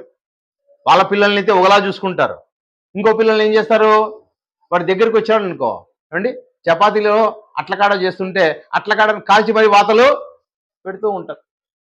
అంటే వీళ్ళనైతే చిన్నగా దండిస్తారు, వాడినైతే ఘోరంగా దండిస్తారు. చూడండి, మనం ఏమనుకుంటాం, ఆడవాళ్ళంటే చాలా సున్నిత మనస్కులండి, చాలా మంచివారండి, అదండి ఇదండి ఎన్నో మాట్లాడతారు.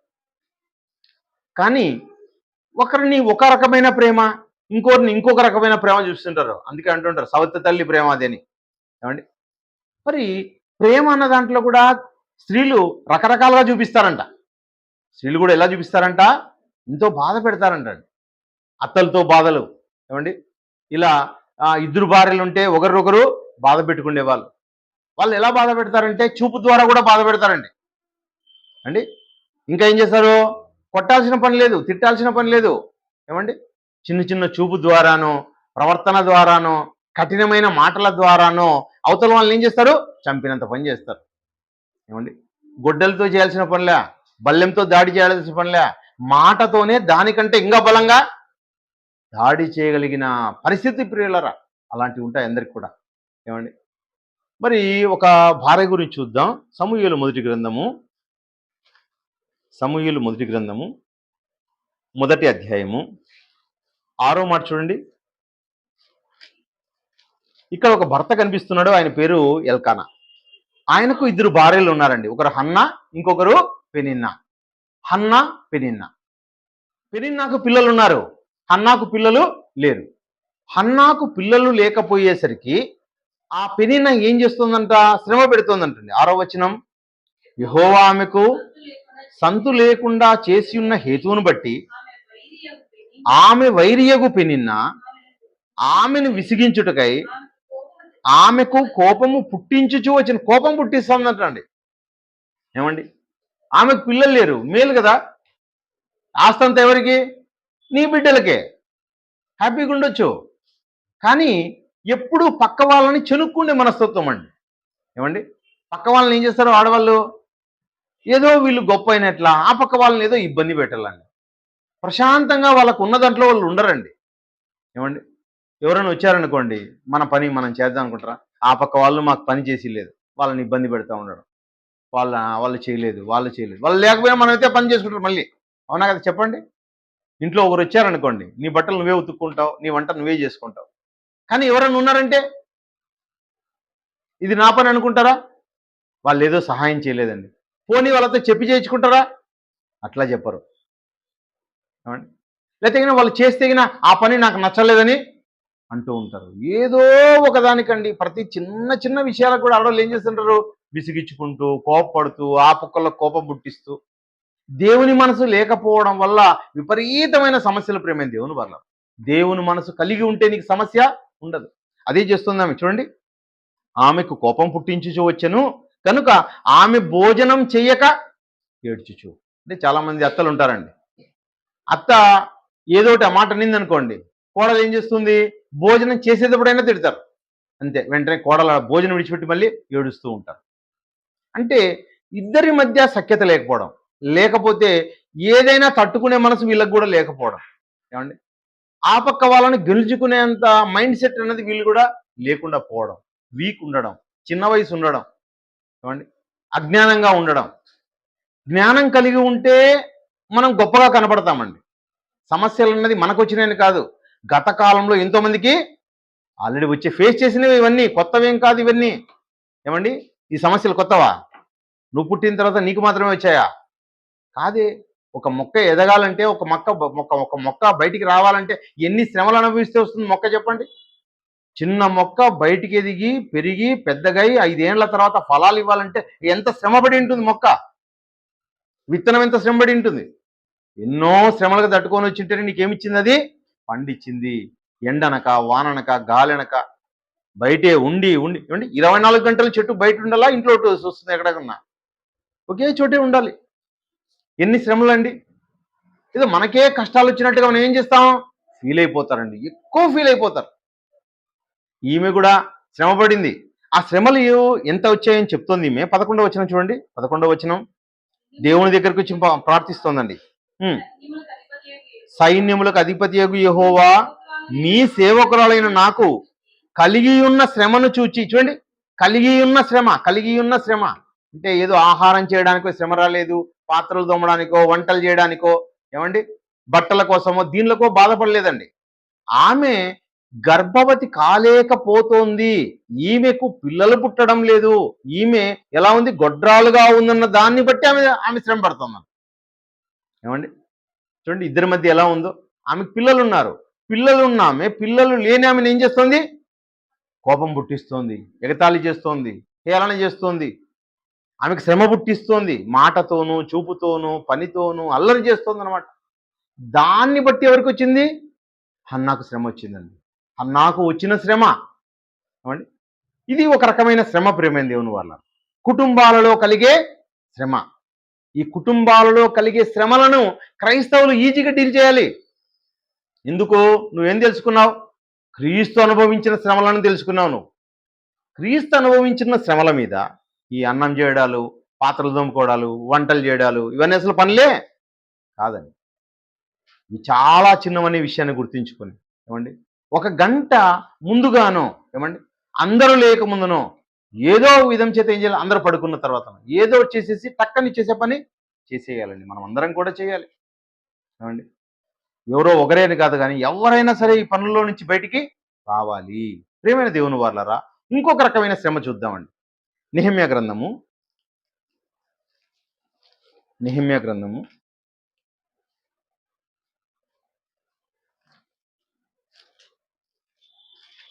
నెహెమ్యా గ్రంథం 1వ అధ్యాయం 2వ వచనంలో, నా సోదరులలో నా సహోదరులలో హననీయాను హనానీయను ఒకడు యూదులలో ఒకడు యూదుల్లో కొందరును వచ్చిరి. కొందరు వచ్చిరి, చెరపట్టబడిన శేషములో చెరపట్టబడిన శేషములో తప్పించుకొనిన యూదులను గూర్చియు, తప్పించుకొని యూదులను గూర్చియు యెరూషలేమును గూర్చియు యెరూషలేమును గూర్చియు నేను వారిని అడగగా, నేను వారిని అడుగగా వారు చెరపట్టబడిన వారిలో వారు చెరపట్టబడిన వారిలో శేషించిన వారు శేషించిన వారు ఆ దేశములో ఆ దేశంలో బహుగా శ్రమను బహుగా శ్రమను నిందను నిందను పొందుచున్నారు. చూడండి, ఇన్నాడండి. నెహెమ్యా అడిగారు. నెహెమ్యా ఏమడిగాడంట? ఆ హనానీయుడిని అడిగాడంట, ఎలా ఉన్నారు మన సహోదరులు, ఎలా ఉన్నారు, యెరూషలేం ఎలా ఉంది, యెరూషలేం పరిస్థితి ఎలా ఉంది అని అడిగాడంట. యెరూషలేం పరిస్థితిని అడిగితే అక్కడ చెబుతున్నాడంట ఆ హనానీ చెబుతూ, యెరూషలేమును గూర్చియు నేను వారిని అడగగా వారు చెరపట్టబడిన వారిలో శేషించిన వారు బహుగా శ్రమ, నింద, బహుగా శ్రమలయ్యా, ఎన్నో కష్టాలు పడుతున్నారు. యెరూషలేములో వాళ్ళు చాలా కష్టాలు అనుభవిస్తున్నారు. యెరూషలేముకు ముట్టడి వేయబడింది, ఏమండి, దాన్ని కాల్ చేశారు అన్న వెంటనే చాలా బాధపడి కుంగిపోయాడంటండి. ఎవరు? నెహెమ్యా గారండి. ఈయన ఎక్కడున్నాడు? రాజు దగ్గర ఉన్నాడు, మంచి ఉద్యోగం చేస్తున్నాడు, చాలా సుఖంగా ఉన్నాడండి, బాగున్నాడు, ఆయన పరిస్థితి బాగుంది. కానీ ఇది దేవుని విషయమైన శ్రమ. ఇది ఎక్కడి నుంచి వచ్చిన శ్రమ? దేవుని విషయమైన శ్రమ. ఎందుకంటే యెరూషలేం అంటే దేవుడు కోరుకున్నదండి. యెరూషలేం అన్నది కనానులో ఉన్న ప్రదేశం. ఒకనాడు ఐగుప్తు నుండి ఇశ్రాయేలీయుల్ని దేవుడు ఏం చేశాడు? కనానుకి నడిపించాడు. పాలు తేనెలు ప్రవహించు దేశానికి నడిపించి అనేక శ్రమల గుండా వాళ్ళు వస్తే అక్కడ ఉన్నవారు కూడా చెరపట్టబడి వాళ్ళు మళ్ళీ శ్రమల్లోకి వెళ్తే ఇక్కడ ఉన్న పరిస్థితిని, ఆ యెరూషలేము దేవాలయాన్ని పరిస్థితి తెలుసుకొని చాలా కుంగిపోయాడండి. ఆయన ఆరోగ్యం నిజంగా బాగుంది, బాగుండేవాడైనా ఆ విషయాలు విన్న తర్వాత ఏమైపోయినాడంట? చాలా కుంగిపోయాడంట, చాలా బాధపడుతున్నాడంట, మదన పడుతున్నాడంట, నిద్ర లేని రాత్రులు గడుపుతున్నారు. ఎవరు? నెహెమ్యా గారు. అన్నానికి సరిగా తినడానికి కూడా ఆయన బాధపడుతున్నాడు. అలా బాధపడుతుంటే ఆయన యొక్క పరిస్థితి ఎలా ఉందంటే 2వ అధ్యాయం 2వ వచనంలో, కాగా రాజు నీకు వ్యాధి లేదు కదా, నీ ముఖము విచారముగా ఉన్నదేమి, నీ హృదయం దుఃఖము చేతనే అది కలిగినదని.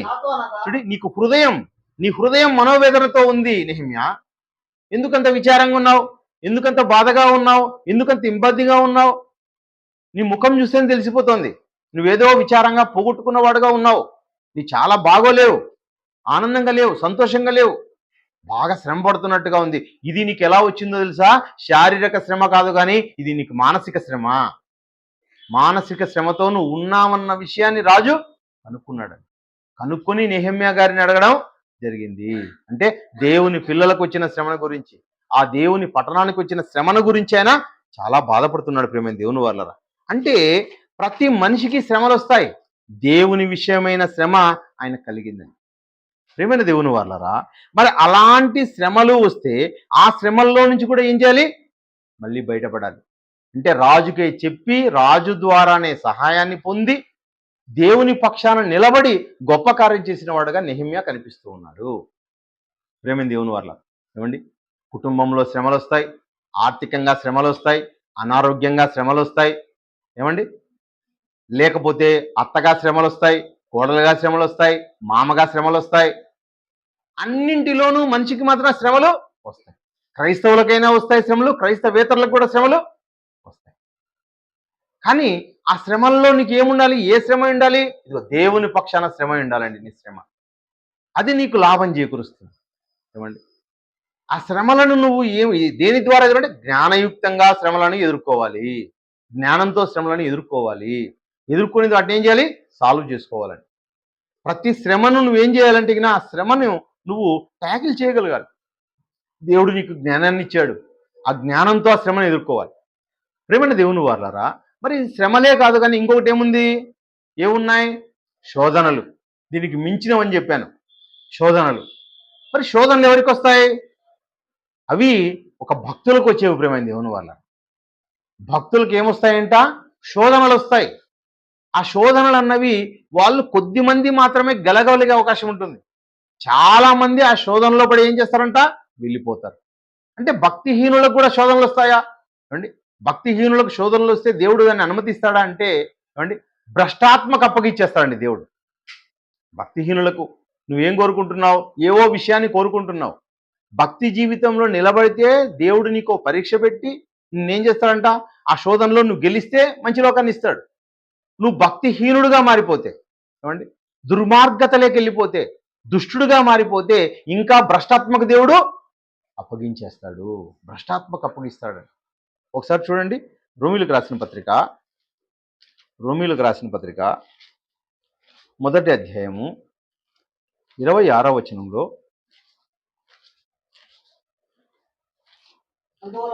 అందువలన దేవుడు తుచ్చమైన అభిలాషలకు వారిని అప్పగించెను. వారి స్త్రీలు సైతము స్వాభావిక విరుద్ధమైన ధర్మమును అనుసరించిరి. అటువలే పురుషులు కూడా స్త్రీ యొక్క స్వాభావిక ధర్మమును విడిచి పురుషులతో పురుషులు అవాచ్యమైనది చేయొచ్చు తమ తప్పిదములకు తగిన ప్రతిఫలమును పొందుచు ఒకరి ఎడల ఒకరు కామతప్తులైరి. చూడండి, అక్కడ దేవుడు చెప్తున్నాడు 20వ వచనంలో, అందువలన దేవుడు తుచ్చమైన అభిలాషలకు వారిని అప్పగించెను. ఏమండి, దేవుని పక్షానే ఉంటారు. బట్టలు బట్టలు బట్టలు అనుకుంటున్నాడు అనుకోండి, ఏమది అభిలాష? ఏమండి, దేవుని దగ్గరకు వచ్చి బట్టలు అనుకుంటున్న క్రైస్తవులా? దేవుని దగ్గరకు వచ్చి బంగారం అనుకుంటున్న క్రైస్తవులా? దేవుని దగ్గరకు వచ్చి పొలాలు అనుకుంటున్న క్రైస్తవులా? తుచ్చమైన అభిలాషలకు అప్పగించేస్తారండి. పోండి, దాంట్లో కొట్టకపోండి. అక్కడ పొలాలు స్థలాలు, ఏమండి, బంగారం, బట్టలు కోట్ల రూపాయల బట్టలు కొనుక్కొని అట్టే చచ్చిపోండి. లక్షల రూపాయల బట్టలు కొనుక్కోండి. అంటే దేవుణ్ణి మెప్పించడానికి జీవితం వచ్చిందన్న విషయం తెలియదండి. అంటే అది కూడా ఏమంట? అది వాళ్ళల్లో పుట్టిన తుచ్చమైన కోరికలు. దీన్ని ఎవరు ఇచ్చారు? దాన్ని అపవాదండి. మనిషికి అపవాది ఏం కలిగిస్తాడంటే శోధనలు కలిగిస్తాడు. అపవాది చేత వస్తాయి శోధనలు, దేవుని ద్వారా వస్తాయి శోధనలు. కానీ ఈ శోధనలు ఎవరి వల్ల వచ్చాయి? అపవాది వలన వచ్చాయి. ఏమండి, స్త్రీలు అనుకుంటున్నాడు అనుకోండి, దేవుడు ఏం చేస్తాడు? స్త్రీలకే అప్పగించేస్తాడు ఆ మనసుని. పురుషులు అనుకుంటున్నారు అనుకోండి, పురుషులకే అప్పగించేస్తాడు. ఇంకా ఎంత ఘోరమైపోయారంటే ఆ రోజుల్లో చెప్తున్నాడు, వారి స్త్రీలు సైతం స్వాభావిక ధర్మమును విడిచి స్వాభావిక విరుద్ధమైన ధర్మం, అంటే స్త్రీలు వివాహం చేసుకున్నట్లుంటారంట, పురుషులు వివాహం చేసుకున్నట్లుంటారంట. ఒకనాడు చూడండి, సొదొమ గొమొర్రా పట్టణాలు ఏమైపోయాయో. తుచ్చమైన అభిలాషలకు వాళ్ళు దేవుడు ఏం చేశాడు? అప్పగించేశాడు. ఏమండి, ఇంకా చెప్తున్నాడు, అటువలే పురుషులు కూడా స్త్రీ యొక్క స్వాభావిక ధర్మమును విడిచి, అంటే పురుషుడు స్త్రీతో వివాహం చేసుకోవాల్సిందే, అలా కాకుండా ఎలా ఉన్నారంట? పురుషులతో పురుషుల అవాచ్యమైనది, అంటే వాళ్ళు కామతప్తులైరి అని రాయించండి. కామతప్తులైరి అని లాస్ట్లో. అంటే ఎప్పుడైతే కోరికలు అనుకుంటుంటే ఆ కోరికలకు దేవుడు ఏం చేస్తాడు? అప్పగించేస్తాడు. పో తీర్చుకో. అంటే నువ్వేమైపోతావు? ధర్మం విడిచేసే స్థితికి తీసుకొస్తాడు దేవుడు నిన్ను గొప్పగా స్థితిలో పెట్టాలనుకుంటుంటే దేవుడు, నువ్వేమో శరీర క్రియలనే కోరుకుంటే ఆ శరీర క్రియలకే ఇచ్చేస్తాడండి. ఏదో ఒకరోజు ఏమవుతుంది? అది బయటపడుతుంది. చాలా ఘోరమైన స్థితిలోకి వస్తారండి ఈరోజండి. వీళ్ళు వాళ్ళని కాదండి, పెద్ద పెద్ద బోధకులను సైతం ఏం చేస్తారంట? వాళ్ళని ఆ పరిస్థితుల్లో నుంచి ఈడ్చి బయటికి పడేసే పరిస్థితి వస్తుంది. కేవలం ఏదో మాట్లాడితే మనిషిని సంతోషపెట్టడం కాదు, దేవుణ్ణి సంతోషపెట్టాలంటే ఏమండి చాలా కష్టం. ప్రియమైన దేవుని వల్ల చాలా కరెక్ట్గా ఉండడానికి మన ఆత్మను మనం దేవునికి అప్పగించుకోవాలి. చూడండి, మనం ఏం చేయమన్నాడు? 12 సహోదరులారా, మీ శరీరమును ఏం చేసి సజీవ యాగంగా దేవునికి సమర్పించండి. దేవునికి కాకుండా అపవాది సమర్పించామనుకోండి, ఏం చేస్తాడు అపవాది? నిన్ను ఇష్టానుసారంగా వాడుకుంటాడు, ఇష్టానుసారంగా వాడతాడు. నీ నోటిని, నీ శరీరాన్ని ఇష్టానుసారంగా వాడి నిన్ను ఈడ్చి నరకానికి పంపిస్తాడు. ఏమండి, ఈరోజు చూడండి, ఒక దైవ సేవకుడు మాట్లాడుతున్నాడు. మొన్న దినాన ఒక ఆయన చనిపోయాడు. ఎవరు ఆయన పేరు? ప్రకాష్ జంటెల్ అని. ఆయన ఏమన్నాడంట? నాకైతే వ్యాధి వచ్చింది, నాకైతే బ్రతకాలనే ఉంది, నాకైతే వ్యాధి ఉంది, కానీ దేవుణ్ణి మాత్రం, దేవా నా ఆరోగ్యం బాగు చేయి, నేను కోరను దేవుణ్ణి, నాకు ఇచ్చిన కాలం చాలు. నాకు ఒకటే చిన్న బాధ ఏమంటే, నా భార్య ఉంది, ఆమెను చూస్తే నాకు బాధ అవుతుంది, నేను ఇచ్చిపోతే ఆమెను బాధ అవుతుంది, నాకైతే నేను చనిపోతానన్న బాధ నాకు లేదంటున్నాడు ఆయన. అండి, ఎంత గొప్ప సేవకుడు అండి. నాకు చనిపోతానని నాకు తెలుసు, కానీ నాకైతే బాధ లేదండి అంటున్నాడు. అంటే వాళ్ళని చూసి బాధపడుతున్నాడు. అయ్యో, నేను విచ్చేస్తే వాళ్ళు ఎక్కువ బాధపడతారు కదా. అంటే భూమి మీద ఎప్పటికైనా మరణం అన్నది సంభవించేదే పిల్లరా. భూమి మీద వెళ్ళిపోతారు అందరూ కూడా. అంటే కనుక దేనికోసం నీ ఆలోచన? దేవుణ్ణి కూడా అడగడం లేదంట. ఆయన చెప్తున్నాడు, నీ దేవుని నాకు ఆరోగ్యమి ఆరోగ్యమి నాకు బ్రతుకు కావాలని కూడా నేను ఇస్తే ఇస్తాడు, లేకపోతే లేదు దేవుడు. నాకు అది కాదు కావాల్సింది. సేవ చేసేదేదో నేను కరెక్ట్గా చేయాలి అంతే నా జీవిత కాలంలో. నాకు ఇచ్చిన కాలంలో ఇది చాలా గొప్పది. ఏమండి, దేవుడు ఎక్కువగా ప్రేమిస్తే ఏమిస్తాడంటండి? తన మందని మేపంటాడంట, తన సంఘాన్ని ఖాయమంటాడంట. ఎవరిని? ఎక్కువగా ప్రేమించిన వాళ్ళని. అప్పుడు ఏమర్థం చేసుకోవాలి? మనకు వాక్యం ఇచ్చేదే ఇచ్చాడు దేవుడు అంటే, వాక్యం దగ్గరకు వచ్చి నువ్వు వాక్యం నేర్చుకుంటున్నావు అంటే నీకన్నా భూమి మీద ఎవరిని ప్రేమించలేదు దేవుడు అని తెలుసుకోవాలి. టాప్ రేంజ్లో ఉన్న వాళ్ళకండి ఈ వాక్యం. ఏమండి, తండ్రి ఏమన్నాడు మాట? ఈయన నా ప్రియ కుమారుడు ఈయన నేను. అంటే యేసుక్రీస్తుకు వాక్యం నేర్పాడంటే తండ్రి ఎంత ప్రేమించాచో చూడండి ఆయన్ని. పరిశుద్ధాత్మనికి పర్మనెంట్గా ఇచ్చాడు పని అంటే పరిశుద్ధాత్మని ఎంత ప్రేమించాడు చూడండి. ఈరోజు యూనివర్సిటీ ద్వారా నువ్వు వాక్యం నేర్చుకుంటున్నావంటే ఏమంటే చాలామంది ఏది బయట వాళ్ళైతే అంటారు పూర్వజన్మ సుకృతం అని. అది మాట మనం వాళ్ళేం కదా. చాలా హెచ్చించినాడని అర్థం అండి.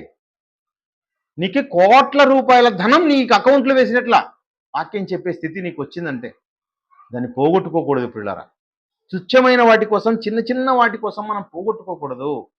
నీచమైన వాటి కోసం మనం పోగొట్టుకోకూడదు. చాలా జాగ్రత్తగా ఉండాలి. దైవ సేవకులు తెలుసుకోవాలండి. ఏమండి, అంటే ఇది శోధన, అపవాది చేత ద్వారా వచ్చే శోధన. ఎవరో దరిద్రం స్త్రీలు వస్తారండి, వాళ్ళు వచ్చి ఏవో మాట్లాడతారు, ఏదో చేస్తారు, అంతే. నీ బ్రతకంతా ఏమైపోతుంది? భ్రష్టు పట్టిపోతుంది. ఏమండి, కాకోకుండా చూసుకోవాలి, కాకోకుండా చూసుకోవాలి. ఇది ప్రతి దైవజనులు కూడా చూసుకోవాల్సిన పరిస్థితి అండి. దైవజనులకు వచ్చే శోధనలు ఏమండి, ప్రతి స్త్రీకి వస్తాయి శోధనలు, ప్రతి పురుషునికి వస్తాయి శోధనలు, దైవజనులకు వస్తాయి శోధనలు. కానీ ఆ శోధనలో పడుకోకుండా చూడాలి అండి. దావీదు ఎంత బాధపడ్డాడండి. దేవా, నీకు ఎంత అవమానం కలిగించాను. ఏది శోధన? ఏమండి, ఆయనంత ఆయనే ఆ శోధనలో పడిపోయాడు. అంటే అపవాది ప్రేరేపించిన శోధనలో పడిపోయి తప్పు మీద తప్పు, తప్పు మీద తప్పు చేశాడండి దావీదు గారు. ఏమండి, ఊరియా భార్య విషయంలో, ఊరియాని చంపే విషయంలో అంతా ఒక పకడ్బందీగా ప్లాన్ చేశాడు. చూడండి ఎంత ఘోరమైన పరిస్థితి అది. దేవునికి అవమానకరమైన పరిస్థితి. ఆ శోధన, ఆ ఉరిలోకి మనం పడకూడదు. అది అపవాది ద్వారా వచ్చే శోధన. ప్రేమైన దేవుని వాళ్ళారా, ఏమండి, దేవుడు కూడా శోధిస్తాడా? దేవుడు శోధిస్తాడు. ఒకనాడు అబ్రహాంను శోధించాడు. నీవు ఎక్కువగా ప్రేమించిన నీ కుమారుడు అన్నాడు. 12వ అధ్యాయం కదండి, 12వ అధ్యాయం 22వ వచనం అనుకుంటున్నాను. ఆదికాండము 12వ అధ్యాయం 22లో 12 ఒకసారి చూడండి.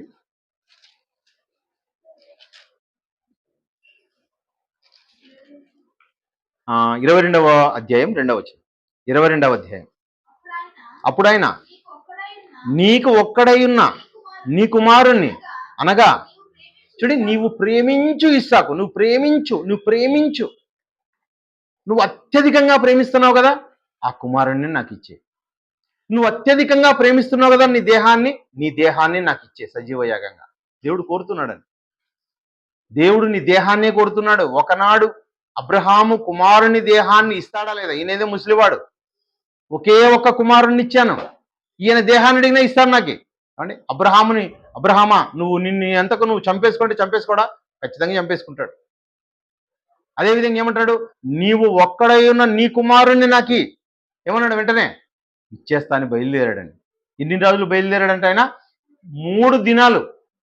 3 దినాలు అంటే ఏమండి, 24x3 ఏమండి, ఎన్ని గంటలు? 72 గంటలు, అంతే కదండి. 72 గంటల కాలములో ఏ సెకండ్ కూడా దేవునికి అననుకూలంగా ఆలోచించలేదండి. దేవునికి అనుకూలంగా ఆలోచించారు.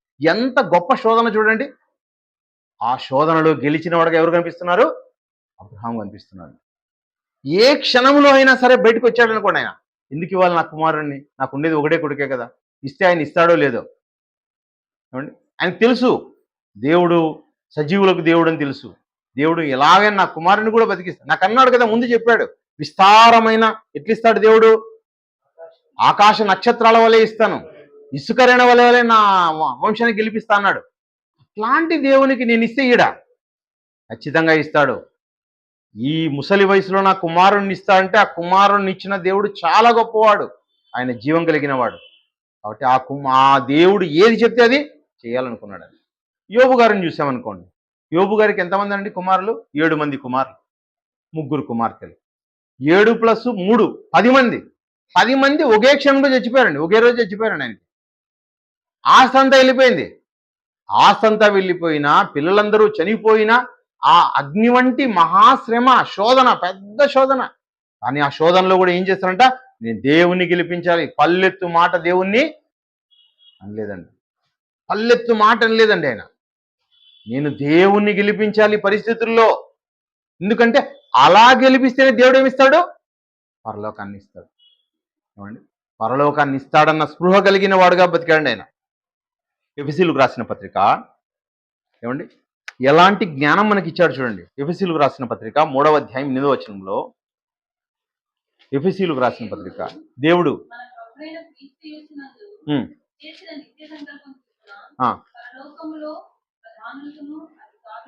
పరలోకంలో ప్రధానులకును అధికారులకును సంఘము ద్వారా తన యొక్క నానా విధమైన జ్ఞానము ఇప్పుడు తెలియబడవలనని ఉద్దేశించి, ఏమండి, శోధింప సఖ్యము కాని, ఎలాంటి జ్ఞానం ఇచ్చాడంటే నీకు? శోధింప సఖ్యము కాని, శోధించినా గెలిచే జ్ఞానం ఇచ్చాడటండి.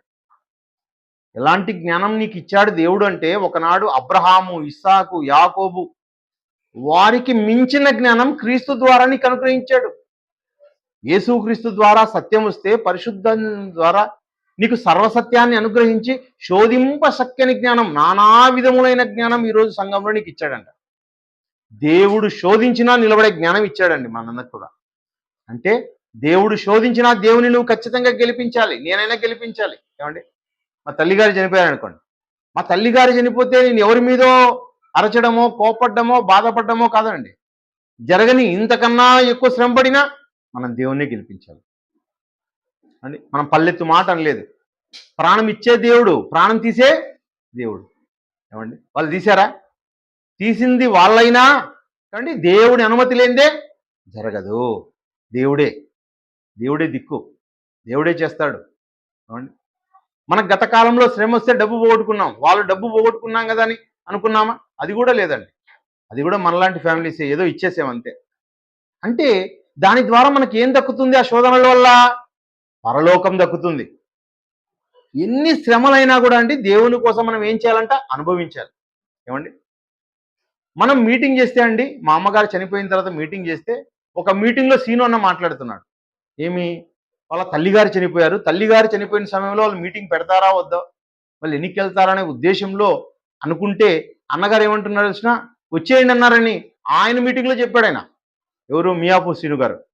అంటే తల్లి చనిపోయిందనో ఇంకోటి అయిందనో కాదు, ఏ చేతనైనా మనం ఏం చేయాలి? దేవుని కార్యాన్ని మనం ఒకటి అనుకున్న తర్వాత దాన్ని నెరవేర్చాలండి. ఏమండి, మా అమ్మగారు ఇప్పుడు 2వ తేదీ చనిపోయారు. 3వ తేదీన మనం పాతి పెట్టడం జరిగింది. కానీ 7వ తేదీ ఏముంది? మీటింగ్స్ ఉన్నాయి. 6, 7 తేదీల్లో మనం మీటింగ్స్ చేసాం. కానీ ఆ మీటింగ్స్ కూడా మనం జయప్రదం చేసుకున్నాం. అంటే దేని విషయంలో బాధపడేవాడు కాదండి క్రైస్తవుడు. ఏమండి, భార్య పోతే బాధపడేవాడు క్రైస్తవుడు అనుకుంటున్నారా? అంటే తను పోతే చనిపోతే అయినా బాధపడేవాడు కాదండి. దీన్ని మించిన వాడండి క్రైస్తవుడు. యేసుక్రీస్తుల వారు తన కోసం ఏడుస్తూ ఉంటే ఏడవన్నాడా? అదే ఆయన ఏమంటున్నాడు? ఆయన, అమ్మా, ఎవరి నిమిత్తం? మీ నిమిత్తం, మీ పిల్లల నిమిత్తం ఏడవండి, నా నిమిత్తం ఏడవకండి అంటున్నాడు. అంటే ఆయన నేర్పించిన బోధ చాలా గొప్ప బోధ పిల్లరా. మనిషి అనేవాడు జయించేవాడుగా ఉండాలి. ఈ భూమి మీద మనం జయం పొందాలి. శోధనలను జయించేవాడే నిజమైన క్రైస్తవుడు. ఏదో నా విషయం అని చెప్పట్లేదు నేను.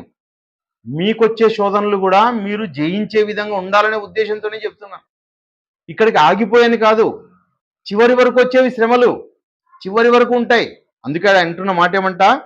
సంఘము ద్వారా తన యొక్క నానా విధమైన జ్ఞానం ఇప్పుడు తెలియబడవలనని ఉద్దేశించి శోధింప శక్యము గాని క్రీస్తు ఐశ్వర్యమును. ఏది క్రీస్తు ఐశ్వర్యం? వాక్యం. క్రీస్తు మహదైశ్వర్యమును మనకు అప్పగించాడండి. ఆ ఐశ్వర్యం పొందినవాడుగా. ఏదండి, డబ్బు పోతే బాధ అనుకుంటున్నావా? డబ్బుకు మించిందండి వాక్యం. డబ్బుకు మించిన ధనం అండి ఇది. క్రీస్తు ఐశ్వర్యం. ఏమండి, అది 10 లక్షలైతేనో, 20 లక్షలైతేనో, 50 లక్షలనో, ₹1 కోటి ఎంతన్నా కానీ దేవుని విషయంలో మనం పోగొట్టాలి ప్రియులారా. వాడే నిజమైన క్రైస్తవుడు. దాని ద్వారానే మనం పరలోకానికి వెళ్తాం.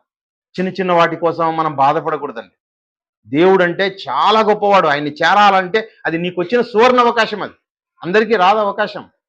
ఏమండి, యోబు గారు పోగొట్టేశారండి, మొత్తం పోయింది ఆయనకి. అస్సలు దేవుణ్ణి ఏమనలేదు ఆయన. కానీ దేవుడు ఏం చేశాడంట, రెండింతల ఆశీర్వాదం చివరన చూశాడు ఆయన. రెండింతల ఆశీర్వాదం. 10 మంది పిల్లల్ని పోగొట్టుకుంటే మళ్ళీ 10 మంది పిల్లల్ని దేవుడు ఇచ్చాడు, మళ్ళీ ఇచ్చాడు 10 మంది పిల్లల్ని. అదేవిధంగా ఆస్తిని చూడండి, రెండింతల ఆశీర్వాదంగా దేవుడు ఇచ్చాడు. కనుక దేవుడు ఎప్పటికైనా నమ్మదగిన వాడు పిల్లలు. దేవుని విషయంలో మనం ఏ పరిస్థితుల్లో కూడా మనం బాధపడకూడదు.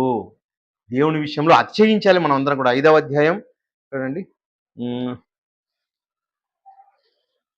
రోమీలకు రాసిన పత్రిక 3వ అధ్యాయం చూడండి. రోమీలకు రాసిన పత్రిక 3వ అధ్యాయం 3వ మాట చూడండి. 5వ అధ్యాయం 3వ మాట. అయితే అంతేకాదు, శ్రమ వల్ల మనకు వచ్చేది ఏదంట, ఓర్పు. ఓర్పు పరీక్ష, పరీక్ష నిరీక్షణను కలుగజేయనని ఎరిగి శ్రమల యందు అతిశయపడాలి. ఏమండి, శ్రమల యందు లేదా శోధనల యందు మనం ఏం చేయాలంట, అతిశయపడాలంటే పిల్లరా. ఏమండి, పరీక్ష అన్నది అందరికీ పెట్టేది కాదండి. పరీక్ష ఎవరికి వెళ్తుంట, భక్తులకు వచ్చేవి పరీక్షలు అండి. భక్తులకు వచ్చేవి పరీక్షలు. ఏమండి, ఆర్డినరీ పర్సన్స్కి భూమి మీద పరీక్షలు పెట్టి ఫెయిల్ అయితే వీళ్ళు ఫెయిల్ అని చెప్తారేమో. కాదండి, దేవుడితే ఎవరికి పెడతాడంట, మంచి జ్ఞానవంతులకు దేవుడు పరీక్ష పెడతాడంట. ఒక అబ్రహాముకు పరీక్ష, ఒక యోబుకు పరీక్ష, ఒక పేతురుకి పరీక్ష. ఏమండి, ఒక పౌలు గారికి పరీక్ష అండి. నార్మల్ పీపుల్ అందరికీ దేవుడు పరీక్ష పెట్టాడు. వాళ్ళకు రాసే శక్తే లేకపోతే పరీక్ష ఎట్లా పెడతాడండి, ఆలోచించండి. రాసే శక్తే లేకపోతే, జ్ఞానమే లేకపోతే పరీక్ష ఎట్లా పెడతారు? యేసుక్రీస్తుల వారికి పెట్టాలండి పరీక్ష. అపవాది చేత ఏమొచ్చిందంట, అపవాది 3 రకాల పరీక్షలు ఇచ్చాడు. ఇదిగో రాళ్లను రొట్టెలుగా చేసుకొని తినంటున్నాడు. ఇదిగో ఈ దేవాలయం పైనుండి దూకంటున్నాడు. లోకరాజ్య మహిమలన్నీ చూపించాడు. ఎవరికి పరీక్ష? యేసుక్రీస్తుల వారికి అండి.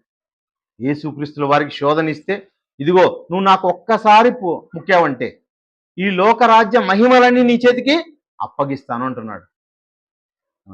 లోకాన్ని కలిగించిన వానికే లోకరాజ్య మహిమలు చూపించాడంట ఒక క్షణంలో. అదే మనమైతే ఏమనుకుంటాం, ఇంతకన్నా అదృష్టం ఇంకేముంది. ఏమండి, ఈ ఊర్లో ఉన్న అద్దం అనంతపురం నీకే రాసిస్తామంటే పరలోకం ఏంది, వద్దు ఈడే ఉందాం. ఏమండి, ఒక 5 ఇండ్లు ఇస్తే చాలు, మనకు అంత కూడా అవసరం లేదేమో. ఓ 10 ఇండ్లు ఇస్తే చాలేమో, పరలోకాన్ని పోగొట్టేసుకుంటాం. ఏమండి, ఒక 2 లక్షలు అప్పు ఇస్తే చాలండి, మనం దేవుణ్ణే వదిలేసుకుంటాం. 10 లక్షలు అప్పు దొరికితే చాలు మనకి. అప్పు దొరికితే అంటే అప్పులో పడిపోయినామని రాలేమండి. చూడండి, ఏమైనా దేవుని వారలారా, దేన్నైనా వదులుకుండేటట్లు ఉండాలండి. దేన్నైనా వదులుకోగలగాలి, జయించాలి. అలా జయించిన వాడుగా ఏముంటా, వాళ్ళకు పరీక్ష అండి. అంతేకాదు, శ్రమ ఓర్పును. శ్రమల వల్ల మనం ఏం నేర్చుకోవాలంట, ఓర్పు నేర్చుకోవాలండి. గతంలో మనకు ఓర్పు లేదు, ఎవరిని ఓర్చుకోలేము. కానీ ఎట్లా ఓర్పు అనేది ఎలా వస్తుందంట, శ్రమల ద్వారా ఓర్పు నేర్చుకుంటాం. శ్రమలు వస్తేనే మనకు ఓర్పు నేర్చుకునే అయ్యేది. ఇది ఫస్ట్ పరీక్ష. శ్రమల ద్వారా ఓర్పు, ఓర్పు ద్వారా పరీక్ష, పరీక్ష ద్వారా నిరీక్షణ, విశ్వాసం అనేది వస్తుందండి. ఏమండి, పరీక్ష ద్వారా నీకు నిరీక్షణ వస్తుంది, విశ్వాసం వస్తుంది. ఆ విశ్వాసం నువ్వు అలాగే కలిగి ఉన్నావంటే, చివరి వరకు కలిగి ఉన్నావంటే నీకే పరలోకం. భూ సంబంధమైన వాటిని బట్టి దేన్ని గొప్ప, నా సర్టిఫికేట్లు గొప్పవి.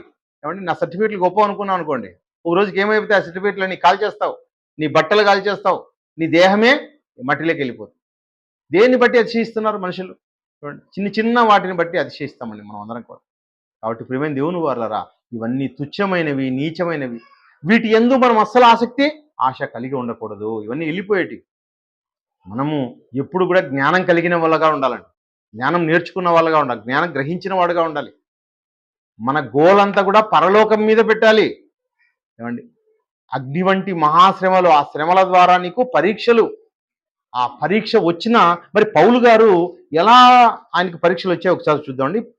మరి పౌలు గారికి వచ్చిన శ్రమలు, ఆ శ్రమలలో పరీక్షల గురించి ఆలోచిద్దాం. చదవబడిన వాక్య భాగం కొరింథీయులకు రాసిన 2వ పత్రిక 11వ అధ్యాయం 23వ వచనం. వారు క్రీస్తు పరిచారకుల వెర్రివాని వలె మాట్లాడుచున్నాను. నేనును మరి ఎక్కువగా క్రీస్తు పరిచారకుడను, మరి విశేషముగా ప్రయాసపడి. చూడండి, ప్రయాస ఎలా పడ్డాడంటే ఆయన విశేషంగా. అట్లా నువ్వు చెప్పుకోగలిగేటట్టు ఉండాలండి.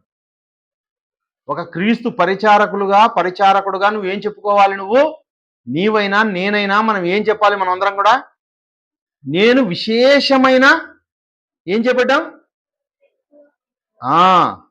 నేను విశేషమైన ప్రయాసపడి తిని అంటున్నాడు కదా ఆయన. ఆయన ఏమంటున్నాడు? విశేషంగా ప్రయాసపడి తిని. ఒక స్త్రీగా నువ్వేం చెప్పుకోవాలి? నేను దేవుని కోసం విశేషమైన ప్రయాసపడ్డాను. ఒక సేవకుడుగా నేనేం చెప్పాలి? నేను విశేషంగా ప్రయాసపడ్డానండి. అంటే నిజంగా పడకోకుండా పడినట్టుగా చెప్పడం కాదండి, నిజంగా పడాలి. క్రీస్తును నువ్వు ధరించుకున్నవాడుగా ఏం చెప్పాలి? పౌలు గారు ఏమంటున్నాడు? నేను విశేష ప్రయాస పడి తిని. ఎందుకంటే విశేష ప్రయాస పడిన వానికే పరలోకం. విశేష ప్రయాస పడాలండి. కుటుంబం కోసం పడాలి, పిల్లలకు నేర్పించడానికి ప్రయాసపడాలి, ఏమండి, ఓర్చుకొని ప్రయాసపడాలి. ఒక భార్యగా, ఒక భర్తగా మనందరికీ వచ్చే శోధనలు మనం తట్టుకోవాలి. గత వారం కూడా కుటుంబాల గురించి చెప్పాను, ఈ వారం కూడా కుటుంబాల గురించి చెప్తున్నాను. మీకొచ్చే ప్రయాస పడినందుకు మళ్ళీ కొట్లాడి నన్ను కాదు, ఏమండి, విశేష ప్రయాస నువ్వు పడాలి అండి. అర్థమవుతుందా? విశేష ప్రయాస పడ్డానికే నువ్వు క్రైస్తవంలోనికి వచ్చావు. నేను చాలా ప్రయాస పడ్డానండి అని చెప్పుకోవాలి. అలా చెప్పుకుండేటట్లుగా ప్రయాసపడాలి. ఇంకా అంటున్నాడు కింద, చూడండి ఏం చెప్తున్నాడు ప్రయాసల గురించి. మరియు అనేక పర్యాయములు చెరసాల్లో ఉంటిని, అపరిమితముగా దెబ్బలు తింటిని, అనేక మార్లు ప్రాణాపాయముల్లో ఉంటిని, యూదుల చేత 5 మార్లు 1 తక్కువ 40 దెబ్బలు తింటిని, ముమ్మారు బెత్తములతో కొట్టబడి తిని, ఒకసారి రాళ్లతో కొట్టబడి తిని, ముమ్మారు ఓడ పగిలి శ్రమపడి తిని, ఒక రాత్రింబగళ్ళు సముద్రంలో గడిపి తిని, అనేక పర్యాయములు ప్రయాణముల్లోనూ, నదుల వలనైన ఆపదల్లోనూ, దొంగల వలనైన ఆపదల్లోనూ, ఏమండి, నా స్వజనుల వలనైన ఆపదల్లోనూ, ఏమంటున్నాడు, అన్యజనుల వలనైన ఆపదల్లోనూ, పట్టణముల్లో ఆపదల్లోనూ, అరణ్యముల్లో ఆపదల్లోనూ, సముద్రముల్లోని ఆపదల్లోనూ, కపట సహోదర వలన ఆపదల్లోనూ ఉంటిని.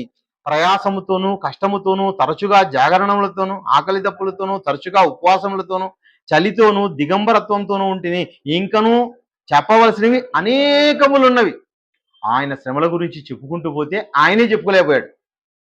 ఇంకా ఎక్కువ చెప్తే మీరు ఇంకా బాధపడతారేమో, లేకపోతే చెప్పడానికి బాగుండదేమో అనే ఉద్దేశంతో నేను పడిన శ్రమల గురించి చెబితే చాలా చాలా శ్రమలు ఉన్నాయి. ఏ ఊర్లో ఎన్నిసార్లు అని చెప్పలేదు ఆయన. 1 తక్కువ 3 మార్లు, అన్ని కలిపేశాడు. కలిపి చెప్పేస్తున్నాడు. ఎన్నో శ్రమలు అంటే ఇవన్నీ శోధనలండి. ఈ శోధనలలో దేవుని గెలిపించాడే తప్ప ఇదేమి క్రైస్తవం రానుకొని వెళ్ళిపోయాడా? బాధ పడి ఉండి కూడా ఏం చేస్తున్నాడు ఆయన? ఇక్కడంతా బాధ పెడితే చెరసాల్లో పోయి ప్రార్థన చేస్తున్నాడు, చెరసాల్లో పోయి కీర్తనలు పాడుతున్నాడు. పౌలు గారు ఏం చేస్తున్నారంటే శ్రమపడి కూడా కీర్తనలు. ఏమండి, మనల్ని ఎవరన్నా కానీ పత్రికలు ఇస్తూ ఉంటే బాగా దెబ్బలు కొట్టారనుకోండి, కింద మింది వేసి తన్నారనుకోండి, తన్నిన తర్వాత చెరసాలలోకి వేస్తే చెరసాల పోయి దేవుని స్తుతిస్తారా? వీళ్ళకు చెప్పి వీళ్ళు ఇంత బాధ పెట్టారు, వాళ్ళు ఎంత బాధ పెట్టారని చెప్పుకుంటారా? మనం ఏవో చెప్పుకుంటాం. శ్రమలు కలిగితే ఏమంట? దేవుణ్ణి స్తుతించిన వాడంటండి. శ్రమ కలిగితే దేవుణ్ణి స్తుతించినవాడు. దేవుడి శ్రమ ఇస్తే ఆ శ్రమను, దేవా నువ్వు శ్రమ ఇచ్చావు, ఇది నాకు లాభం అని చెప్పుకున్నవాడండి. ఆపదలలో ఆనందించినవాడుగా కనిపిస్తున్నాడు ఈయన. ఏమండి, శ్రమలలో ఆపదలలో ఆనందించిన వాడుగా మరి పౌలు గారు కనపడుతున్నారండి. అదేవిధంగా చూడండి, ఇంకో మాట చెప్తున్నాడు అక్కడ, ఇవియుగాక సంఘములను గూర్చిన చింతయు కలదు, ఈ భారము దినదినము నాకు. దినదినము సంఘం గురించిన బాధ, ఇబ్బంది, సంఘంలో ఏవో జరుగుతున్నాయంటే వాటి వలన మానసిక క్షోభ, మానసికంగా బాధ, నలిగిపోతున్నాడండి పౌలు గారు. సంఘాలను గురించిన చింత అంటండి. మనకుండేది ఒక సంఘమే, కానీ ఆయనకుండేది సంఘాలు. దేశాలలో సంఘాలు కట్టాడండి. 14 పత్రికలు రాశాడు, 13 సంఘాలను కట్టాడు. ఆ 13 సంఘాలలో గురించిన చింత, ఏమండి, అక్కడ ఎలా ఉందో ఇక్కడ ఎలా ఉందో వాటి గురించి వచ్చే వార్తలు వచ్చిన తర్వాత వాటి గురించి మరి పత్రికలు రాస్తూ వాళ్ళను ప్రోత్సహిస్తూ ఎంతో బాధను, శ్రమలను అనిపించినట్టుగా కనిపిస్తున్నాడు. కానీ ఈరోజు క్రైస్తవంలో శ్రమ వస్తే ఏమనుకుంటున్నారు? అయ్యో శ్రమలే రాకూడదు, శ్రమ వస్తే వెళ్ళిపోతాం, మాకన్నీ ఆశీర్వాదాలు కావాలి. చూడండి ఈరోజు ఎలా ఉన్నారో క్రైస్తవం. ప్రారంభ క్రైస్తవం అలా ఉంది, ఈరోజు క్రైస్తవం ఎలా ఉంది? ఆనందాల కోసం చూస్తున్నారండి. దేవుడు మాకు ఆరోగ్యం ఇవ్వాలి, ఆరోగ్యం ఇవ్వకపోతే దేవుడు వెళ్ళాడు అనుకుంటున్నారు. ఏమండి? చిన్న చిన్న సమస్యలు, చిన్న చిన్న బాధలకే ఓర్చుకోలేకపోతున్నారు. ఏమండి? భార్యాభర్తలు అన్న వెంటనే ఎవరండి? ఏక శరీరం అండి. ఒక శరీరం ఇంకో శరీరాన్ని బాధ పెట్టకూడదు. ఏమండి? ఒక శరీరం మన శరీరంగా దాన్ని చూసుకోవాలి. వచ్చే ఆర్థిక సమస్యలనైనా, ఆరోగ్య సమస్యలనైనా. ఏమండి? ఈరోజు ఏమండి, ఈరోజు మీ భార్య పట్ల మీరు ఏం కలిగి ఉండమన్నాడు దేవుడు? భార్యలను ఎలా చూసుకోవాలంట? సొంత శరీరం లాగా చూసుకోవాలి. మీ భార్యలను నిష్ఠూర పెట్టకండి అంటున్నాడు దేవుడు. భార్యలను నిష్ఠూర పెట్టకూడదు, భార్యలను బాధ పెట్టకూడదు అంటున్నాడు. ఏమండి? ఈరోజు మనం బాగున్నాం అనుకుంటున్నాం. నేను కూడా బాగున్నాను అనుకుంటున్నాను. ఈరోజు సాయంకాలమే నాకు ఏదైనా జరగదని గ్యారెంటీ ఏమి? సాయంకాలం ఏదైనా జరిగింది అనుకోండి, నా జీవితకాలం నేను బెడ్ మీద ఉన్నాను అనుకోండి, ఎవరు నన్ను చూసుకోవాల్సింది చెప్పండి? నా భార్య చూసుకోవాలి, నా పిల్లలే చూసుకోవాలి. అలా చూసుకునే వారి పట్ల నువ్వు ఎలా ఉన్నావు? నీ జీవితాంతం నీకు కాళ్ళు కదలకపోయినా చూసుకునే వాళ్ళండి నీ భార్య పిల్లలంటే. ఏమండి? భర్త అనేవాళ్ళు ఎవరో తెలుసా? జీవితాంతం నిన్ను పోషించేవాళ్ళు. నీకేదో వస్తుందని కాదు, రాలేని పరిస్థితి వస్తే ఎవరు చూసుకుంటారు నేను? నీ బంధువులు వచ్చి చూసుకుంటారా? ఎవరు చూసుకోరండి. వాళ్ళ పట్ల మనం ఎలా ఉన్నాం? నీ జీవితాంతం చూసుకునేవాళ్ళు, నీకు ఆహారం తినిపించేవాళ్ళు, నీ శరీరాన్ని కడిగేవాళ్ళు. ఏమండి? శివంపల్లిలో ఒక కుటుంబం ఉందండి. ఆయన పేరు సూర్యారెడ్డి అనుకుంటాను. దగ్గరగా అండి, ఏదో పెళ్లికి పోతూ యాక్సిడెంట్ అయింది. ఆయన వృద్ధాప్యంలో ఉన్నాడు. ఇప్పటికీ 25 ఏండ్లుగా వాళ్ళ భార్య చేస్తుందండి సఫరింగ్. ఆయన లేలేడు, చిన్న కూర్చుంటాడే తప్ప ఏ పని చేయలేడు. బెడ్ మీద అలాగే చూసుకుంటుంది ఆమె, ముసలామె. అంటే కీర్తనకు మనకు తెలుసు కదా, కీర్తనకు అవ్వ అవుతుంది. అంటే అలా చూసుకోవడం అంటే చూడ ఎంత గొప్ప సంగతో. అలాంటి వారండి భార్యలంటే, అలాంటి వాళ్ళండి భర్తలంటే. మీ బంధం దేవుడు కట్టిందండి. మీకు అలా చూసుకునే వాళ్ళు ఎవరు ఈ భూమి మీద లేరు. నీ భార్య ప్రేమించినంతగా నిన్ను ప్రేమించే వాళ్ళు ఎవరు లేరు. నీ భర్త ప్రేమించినంతగా ప్రేమించే వాళ్ళు ఈ భూమి మీద ఎవరు లేరు. నీ తల్లి కానీ తండ్రి కానీ అన్నిటికన్నా ఎక్కువ ప్రేమించేవాడే నీ భర్త. ఏమండి? కాబట్టి శోధనలు వచ్చినప్పుడు మనం ఏం చేయాలి? తట్టుకోవాలి పిల్లలు. శోధనలు వస్తాయి, అపవాది చేత శోధనలు వస్తాయి. అపవాది శోధనలు తట్టుకుంటేనే నీ కుటుంబం ఎలా కనపడుతుంది? ఇదిగో ఒక బంగారంలా కనిపిస్తుంది, ఒక వజ్రంలా కనిపిస్తుంది దేవునికి. అలా తట్టుకోవాలి మనం అందరం కూడా. చివరి మాటగా ముగిస్తానండి. హెబ్రీయులకు రాసిన పత్రిక 5వ అధ్యాయం 7వ మాటలో చూడండి. హెబ్రీయులకు రాసిన పత్రిక 5వ అధ్యాయం 7వ మాటలో యేసుక్రీస్తుల వారు శరీరాన్ని ధరించుకున్న ఈ భూమి మీద ఎలా ఉన్నాడో చెప్తున్నాడు ఆయన. శరీరధారి అయి ఉన్న దినములలో ఏమంటే ఎలాంటి రోదనలంట? మహారోదనతోనూ కన్నీళ్లతోనూ తన్ను మరణం నుండి రక్షింపగలవానికి ప్రార్థనలు యాచనలు సమర్పించి భయభక్తులు కలిగి ఇది యేసుక్రీస్తుల వారు కూడా భయభక్తులు కలిగి ఉన్నారంటాడు. యేసుక్రీస్తుల వారే భయభక్తులు కలిగి ఉన్నారు. దేవుని ఎడల భయభక్తులు కలిగి ఉన్నారు. ఈ భూమి మీద ఉన్న అమ్మ నాన్నల ఎడల కూడా ఆయన భయభక్తులు కలిగి ఉన్నాడు. వాళ్ళకు లోబడి ఉన్నాడు. మీ ఎదుట కనపడే వాళ్ళు చిన్నవాళ్ళైనా పెద్దవాళ్ళైనా, వాళ్ళు భార్యలైనా భర్తలైనా, ప్రతి వారి ఎడల మీరు ఎలా ఉండాలి? భయభక్తులు కలిగి ఉండాలి. ఏమండి? నీ గురించి గొప్పగా చెప్పాలి అంటే అందరి ఎడల ఎలా ఉండాలండి? భయభక్తులు కలిగి ఉండాలండి. ఒక మంచి సన్మార్గంలో ఉన్న స్త్రీగా, ఒక మంచి సన్మార్గంలో ఉన్న పురుషునిగా, ఒక సన్మార్గంలో ఉన్న యవ్వనుడిగా కనపడాలి. నువ్వు అలా కనబడడం వల్ల దేవునికి మహిమ. ఏమండి? నోరు తెరిస్తే జ్ఞానయుక్తంగా నోరు తెరవాలండి. యేసుక్రీస్తుల వారు చూడండి ఎలా తెరిచాడు నోరు. చాలా జ్ఞానయుక్తంగా తెరిచాడండి. ఆయన కూడా ఒకనాడు సీరియస్ అయ్యాడు. ఆయన కూడా చాలా బాధపడ్డాడు. ఏంట ఆయన కొరడాలు పేని మరీ కొట్టాడు. కానీ అది కూడా ఏమైంది? అది కూడా చాలా గొప్పగా చెప్పుకునేటట్టుగా ఉంది సిచ్యుయేషన్. ఏమండి? దేవాలయాన్ని దొంగల గుహ మీరు చేసి ఉన్నారు. దేవుని కోసం చూడండి ఆయన ఎలా ఎలా ఆలోచిస్తున్నాడు. అలా ఉండాలండి. నువ్వు కోప్పడినా దానికి ఏముండాలి? ఒక అర్థం ఉండాలి. దేవుని కోసం కోప్పడాలి. ఏమండి? నువ్వు బాధపడినా దేవుని కోసం ఓ నెహెమ్యా అలాగా బాధపడాలి. నువ్వు ఆనందించినా దేవుని కోసం ఆనందించాలి. దేవుని కోసం పోగొట్టుకోవడంలో నువ్వు ఆనందించాలి. పిల్లరా, ఈ జీవితం అన్నది చాలా గొప్పది. నీకు మాత్రమే పరలోకం, ఎవరికి లేదు పరలోకం. ఏమండి? బయటంతా అన్యులు ఒక పక్క అంతా దేవుణ్ణి ఎరిగి కూడా ఎరగనట్టుగా జీవించే వాళ్ళ ఉన్న మధ్యలో నువ్వు ఉన్నావు ఈరోజు. అలాంటి వాళ్ళ మధ్యలో ఉన్నావు నువ్వు. దేవుణ్ణి తెలిసి ఉండి కూడా మహిమపరచని వాళ్ళ మధ్యలో ఉన్నావు. దేవుణ్ణి ఎరుగని వారి మధ్యలో ఉన్నావు. మీ జీవితాన్ని ఎలా కాపాడుకోవాలో చూసుకోండి. మలుచుకోవాలండి. ప్రతి ఒక్కరూ వాళ్ళ వాళ్ళ జీవితాన్ని మలుచుకోవాలి. ఎవరి జీవితం వాళ్ళదే. భర్త జీవితం భర్తదే, భార్య జీవితం భార్యదే. నీకు ఇచ్చిన జీవితం ఇండివిజువల్గా ఇచ్చిన జీవితం. నీ జీవితాన్ని నువ్వు కట్టుకోవాలి. నీ జీవితాన్ని నువ్వు మలుచుకోవాలి. ప్రతి ఒక్కరు కూడా దేవుని ఎడల దేవుని సంతోషపెట్టే విధంగా ఉండాలి. కొలసీలకు రాసిన పత్రిక 3వ అధ్యాయం, కొలసీలకు రాసిన పత్రిక 3వ అధ్యాయం 22వ వచనంలో, దాసులారా మనుషుల్ని సంతోషపెట్టువారైనట్టు కంటికి కనబడవాలని కాకండి. మీరు చేసే పనులేవి కంటికి కనబడాలి, వారు మెచ్చుకోవాలి, వీరు మెచ్చుకోవాలని చేయకండి. మన క్రియలను ఎవరు మెచ్చుకోవాలి? కంటికి కనబడని దేవుడు. ఏమండి? కంటికి కనబడని దేవుడు, నిన్ను చూస్తున్న దేవుడు, నీ హృదయాన్ని చూస్తున్న దేవుడు, నీ హృదయ అంతరాలు ఎరిగిన దేవుడు. చదువునాను. ప్రభువునకు భయపడుచు శుద్ధాంతకరణ గలవారై శరీరమును బట్టి మీ యాజకులైన వారికి అన్ని విషయములలో ప్రభువునకు విధేయులై ఉండండి. దేవునికి విధేయులై ఉండండి. విధేయత్వంతో మీరు ప్రయత్నించండి. కలిగి ఉండండి. విధేయులుగా ఉండండి. మీరందరూ కూడా లోబడి ఉండండి. మీరు అలా లోబడి ఉంటే మీరు పరలోకానికి చేరతారు. అనేక శ్రమలలో, శోధనల్లో, ఏమండి? శ్రమలు అంటే ఏంటి? సఫరింగ్స్. శోధనలు అంటే టెంప్టేషన్స్. నీకు ఒక ముందర వచ్చిందంటే ఏదో ఒక శోధన చేసి నిన్ను ఈడ్చుకుపోయే శోధన వస్తుంది. అది ఆ ఈడ్చుకుపోయే శోధనలో కూడా నిన్ను నీవేం చేసుకోవాలి? నిగ్రహించుకోవాలి. ఏమండి? ఒక స్త్రీకి ఏమండి శోధన ఉందనుకోండి, ఆమె ఆలోచనలో పురుషులు ఉంటే ఆ పురుషుల్ని తీసుకొచ్చి పెడతాడు అపవాది. ఒక స్త్రీ ఆలోచనలో ఒక పురుషుని ఆలోచనలో స్త్రీలు ఉన్నారనుకోండి, అలాంటి స్త్రీలనే తీసుకొచ్చి పెడతాడు. ఏ విధము చేతనైనా నీ ఆత్మను నరకానికి పంపించే ప్రయత్నాలు పెడతాడు. ఒక పేకాటాడే వాళ్ళని, తాగే వాళ్ళని, తిరిగే వాళ్ళని, దొంగతనాలు చేసేవారిని, వ్యభిచరించేవారిని, అలా ఉండే మనస్తత్వం నీకు లోపల ఉందంటే అలాంటి వాటి ద్వారానే శోధించి నేను ఏం చేస్తాడు?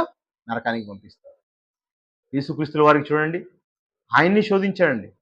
ఆకలితో 40 రోజులు ఆకలితో ఉంటే ఏం తీసుకొచ్చి పెట్టాడంట? రాళ్లను రొట్టెలుగా చేసుకొని తినని చెప్తున్నాడంట అపవాది. ఏమండి? అపవాది మాట వినకూడదండి. అపవాది మాట అస్సలు వినకూడదు. అపవాది మాట విన్నావో మనం నరకానికి వెళ్ళిపోతాం. అపవాది కాకుండా దేవుని మాటకు మనం లోబడి ఉండాలి.